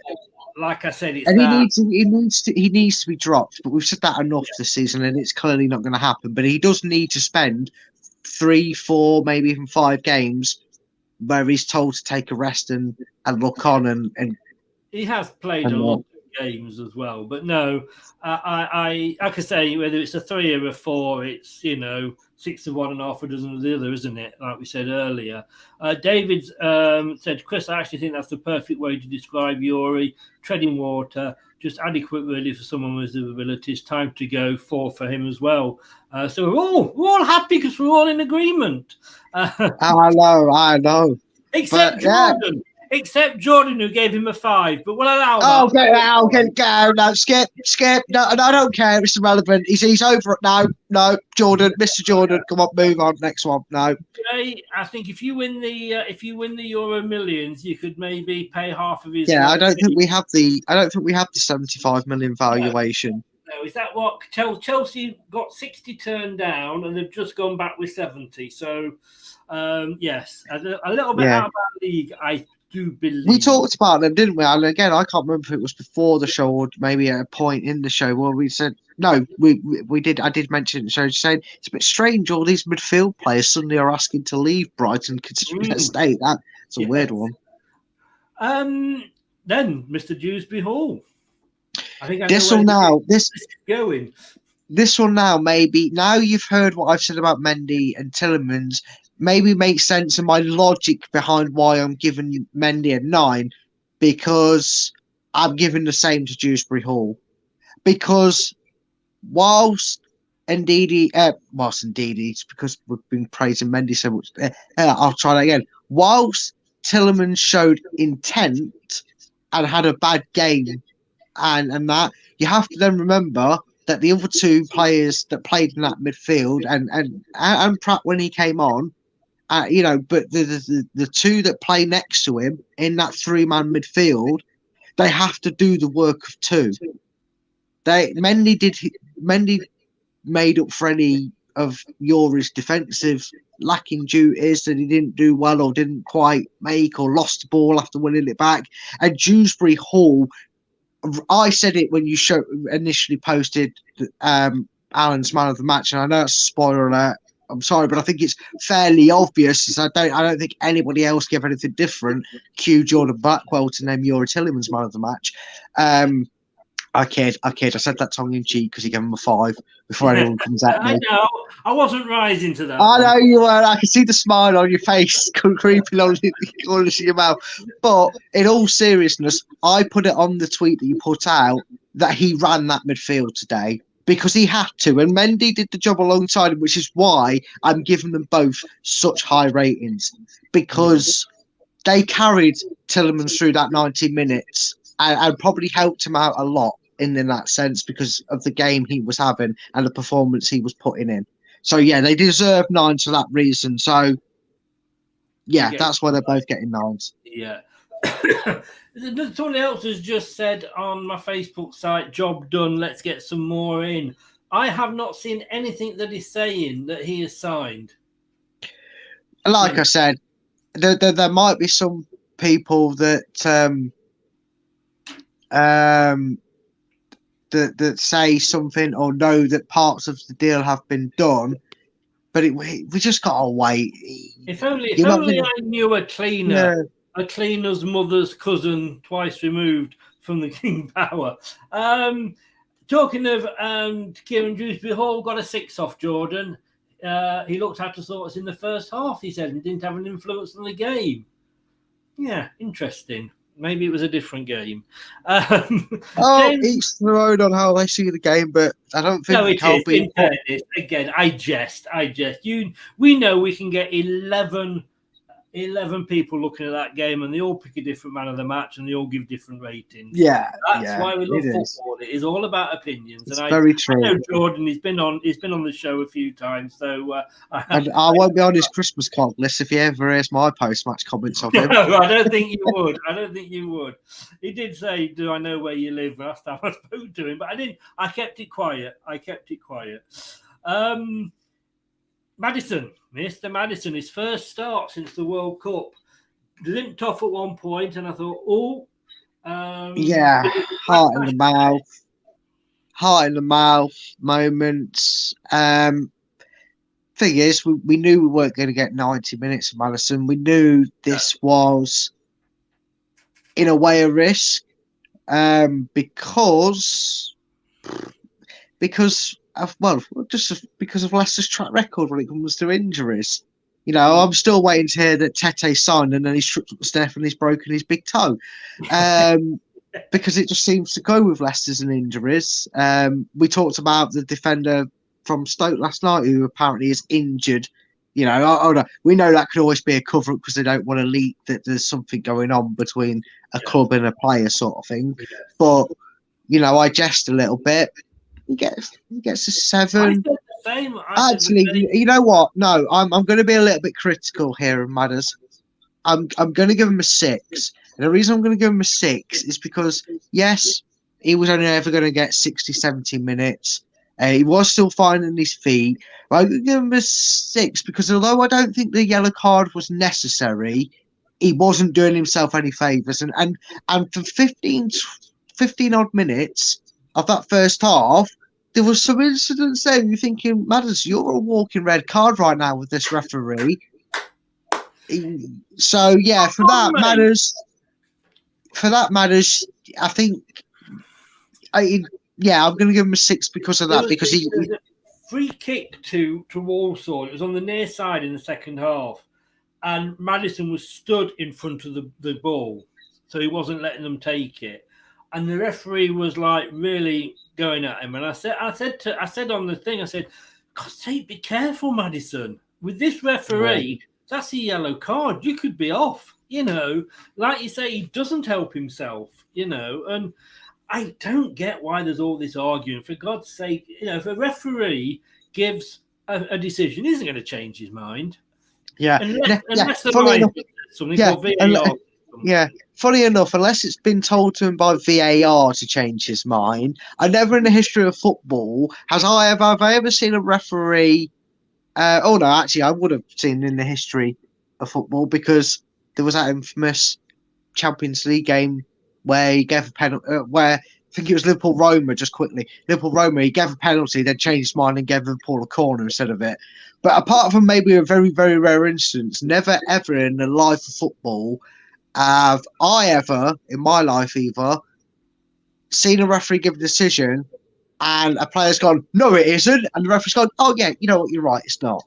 You know, I've never seen a referee admit that they've made a wrong decision in their life. It's not in their DNA at that level. So I don't know why they expect it. And then that's what I thought, you know, better than that. And I don't know if he's maybe vented a bit of frustrations today, but he's normally better. He got a 6 off Jordan. So you're on the same team sheet there with Jordan. He gave him a 6 as well. Yeah, so I've always liked Jordan. He does know. How to speak. Pat Sandaka, you little creep, you. How many are you going to give Sandaka? I feel a bit sorry for him because we were talking about him before the show, weren't we, Chris? And you made a comparison to, what was his name again? Who did you compare him to? I compared him to Adi Akinbaye, and I stand by that.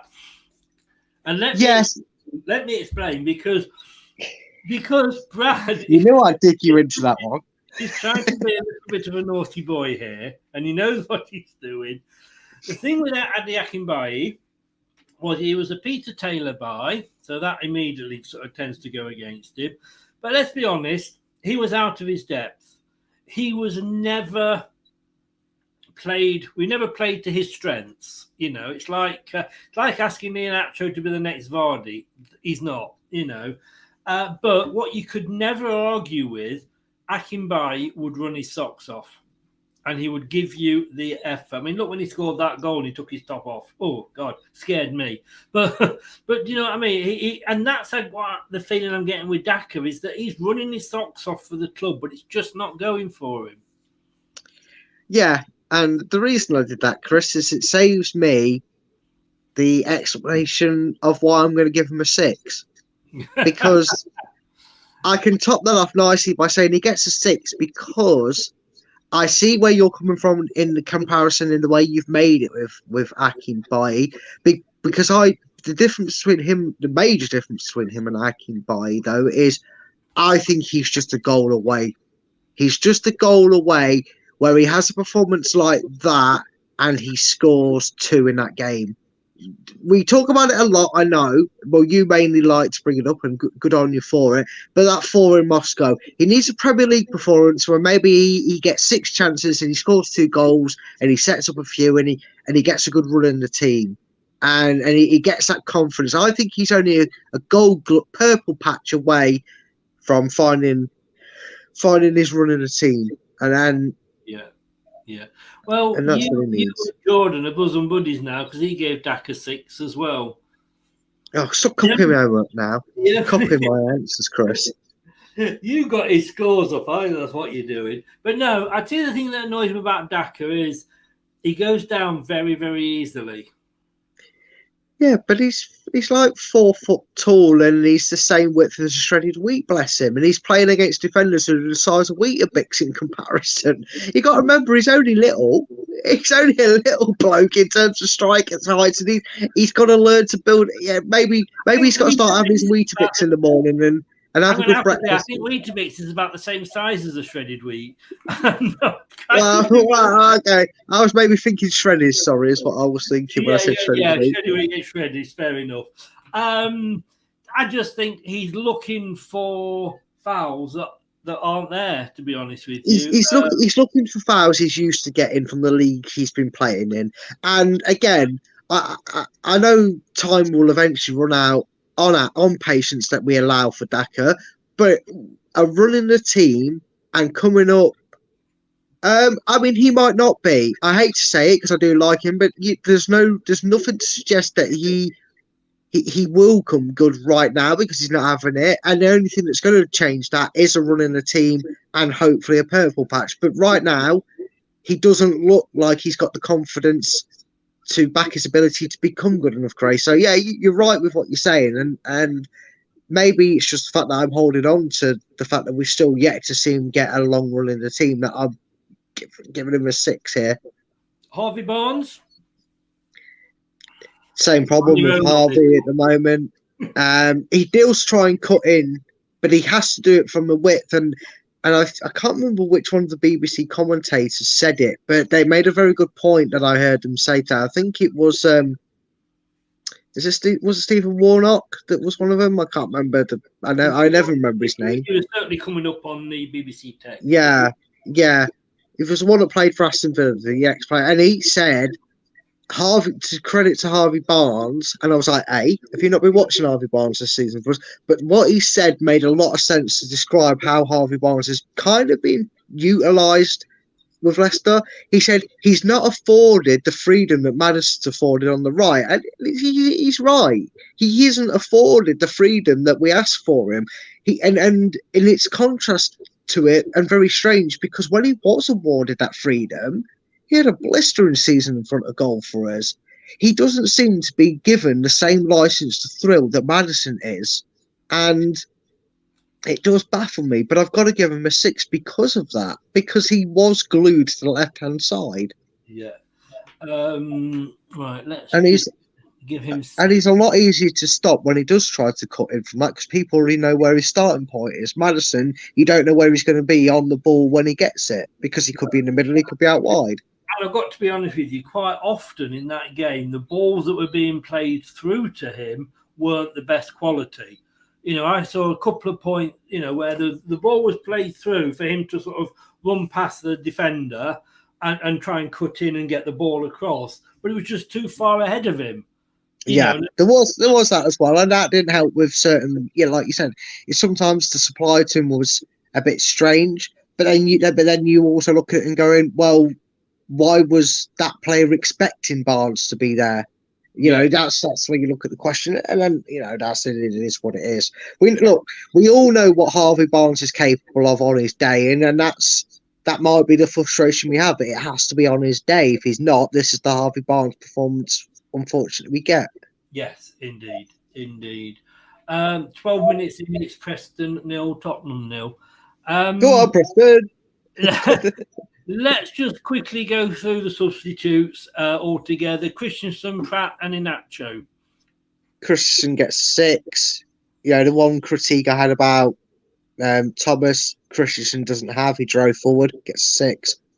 He got a 7 off Jordan.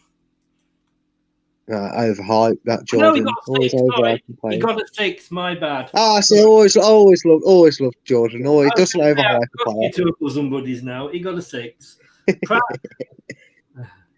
You know what? I'm going to do these both together. Pratt and Iheanacho for me get an 8 because although they necessarily didn't do a lot, and it's easy to give Iheanacho probably a higher rating because he got the goal and he's obviously an FA Cup merchant, but the reason they both get 8 is because their substitutions completely changed our tempo.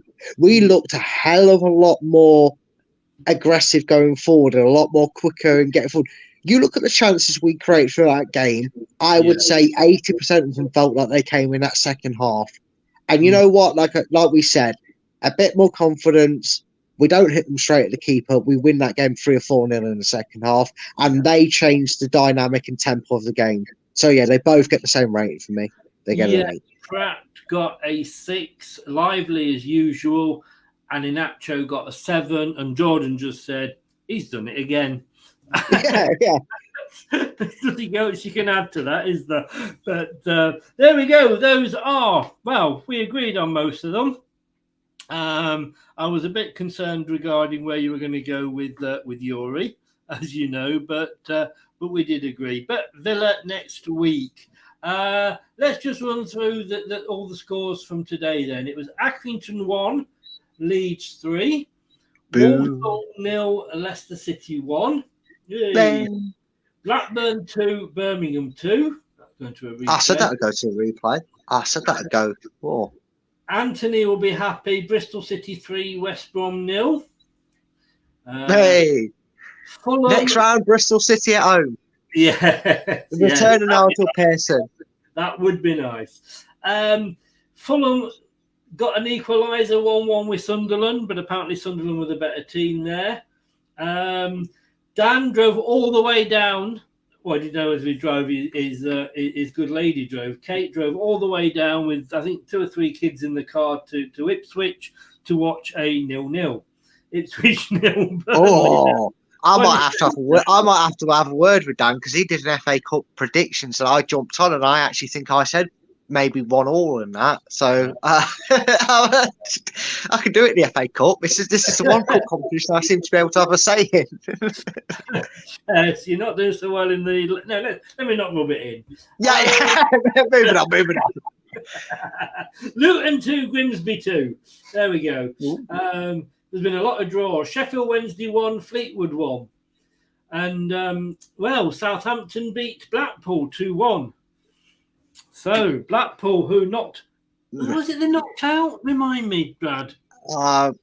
Some mediocre, slightly irrelevant red wearing... I think the Ishman Premier League. I think it's flogging and Forest. That's it, flogging and Forest. Yeah. Well, Southampton beat them 2-1 Blackpool, so bad luck Blackpool. Like I say, 15 minutes in now, Preston 0, Tottenham 0, and then tonight we've got Manchester United taking on Reading. Come on, Preston. Wherever you're coming from. Come on, Preston, yeah. Can you imagine if that was to happen? But that's it. We're into the hat. Love doing these. Shows the trees in the second biggest team in Nottingham. That's what I like to say. Always pisses them off. I think Luke's gone anyway, so it doesn't matter. Thank you very much for that, Brad. Yeah. I would even say they're the third best team behind Notts County's under 21s. Hey, I wonder where you're going with that then. I'm thinking, there isn't another one.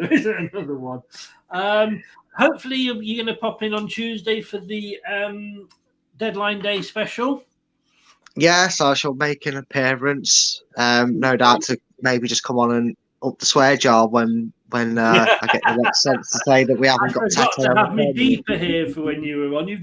I've done it a couple of times. You've not done it tonight. I've been impressed. But then again, we have won. So this is what it is. It's almost like winning a game of football cheers you up more. Brendan, do me a favour. Yeah, I can't allow swearing on the channel. Can you make sure we always win, please? There we go. Yeah, that's it. That problem solved. You get a happy Brad and everybody's happy. Yeah. Brad, your link's always in the description below, as you know, but do give a shout out where people can find you. Yeah, you can find me on YouTube at the channel Top 10 Battles. You follow me on Twitter at Full Time Focus. You'll see me when I'm going live there, and you'll always catch me here. But yeah, if you like top 10 football lists and you like quizzes, you'll find them all on that channel is the best place for them. Chris knows he's seen what my quiz is all about. So yeah, go and check it out, and make sure you drop a like on this video and subscribe if you haven't already here first before you go and do that. Thank you. I do know what your quizzes is like, and that's why I'm not coming on, mate. Although, having said that, I'm sure I could default as a winner because you never have the answers. hey, not always. Not always. Not always. Do check that out on the Fun Zone on Leicester LTID on YouTube. Monday night, something a little bit different. Because it's the FA Cup, there's so many games. We're not going to talk about all the games. And to be quite honest with you, if you're asking me to judge Sheffield Wednesday Fleetwood, I've no idea. So we're not doing the review. What we are doing is Room 101. We have got on the first one Craig up against Dave, which is a bit like the two old men off the Muppets going up against each other. And they are going to have 5 choices, and 2 choices for each one each, obviously. It's going to be the worst, your worst ever goalkeeper, your worst ever defender, midfielder and striker, and then a wild card. And I'm going to be doing a little bit of the, what's the guy called that supports West Brom? Graham. Sorry, what? I thought I knew what you were going to say, and then I spoke over what you. No, it was who presents Room 101. Graham Norton, isn't it? No. Frank Skinner. Frank Skinner, that's it. You just saved me bursting into 3 lions to try and get. And I will be dumping certain ones in the bin. Who will it be? You'll have to tune in 9 o'clock Monday to find out. Brad, thank you very much, young man. Have a good rest of the weekend. Enjoy the football. You can sit back now and enjoy it, knowing you don't give a damn what happens because we're through anyway. Bristol City home in the next round. Yeah, return of Nigel Pearson and the Ostriches. Yeah, God, yes, I've forgotten that. Wow. I don't know when the draw is. Does anybody know when the draw for the 5th round is? I would assume, here's what I'm going for. I bet you it'll be about 7 o'clock after that show they have on BBC on a Monday night. What's it, the One Show or something like that? It usually follows that. Yeah. When is the FA Cup 5th round draw? You are Monday, the 30th of June at 7 o'clock. Yeah, it'll be on the One Show. Yeah, I will be back for that. Do you want to join me on that one, Brad? I was just about to say I might join you on that because you can reveal the draw. I don't know. I might be able to watch it. In fact, that's what I'll do. I'll have no sound and I'll try and watch it with you on the laptop so we can both react to the draw. Yeah, no, that is fine. Last time I did it, because they do it not on YouTube, I can show it live. Do remind me on the day of that so I can make sure, because my laptop, it's reliable once it's had about 3 hours to wake up. So what I'll tend to do is I'll make sure that's all powered up and working fine so we can do that. So, I'll join that, Oh, I'll never forget that time you slept in. Oh, God, nor will I. I was dreaming about it only that day. All right. So, have a good weekend. I'll see you Monday night, mate. All the best. See you later, mate. Cheers. Cheers. Bye-bye. So, that is what is coming up next. We are through to the 5th round, and we'll find out who we meet when we do this. Coming up next on Leicester Till I Die TV.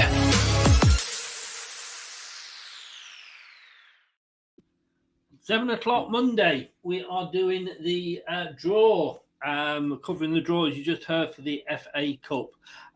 Thank you to Brad for that. We're through. Well done, Walsall. Made a good show of it. Thank you to everybody that was been watching. And if you are listening on the podcast, thank you so very much for listening and lending me your ears. You can have them back now. Have a good weekend, everybody. Remember what I always say, don't do anything I won't enjoy. And if you do it, make sure that it's legal. I will see you Monday night. Good night. This podcast is proud to be part of the TalkSport Fan Network. TalkSport. Powered by fans. That's all, folks. Thanks for watching Leicester Till I Die. This is Chris saying goodbye and see you next time.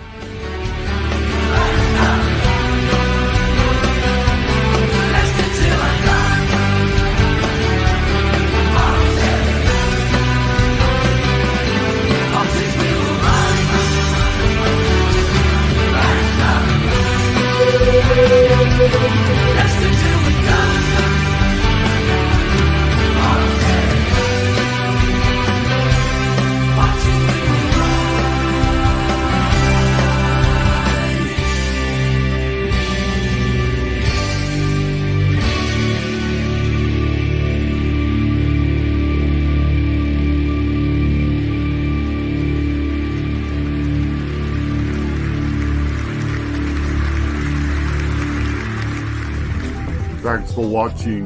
These videos are tremendous. You'd better like them too, or I'll be back. Leicester Till I Die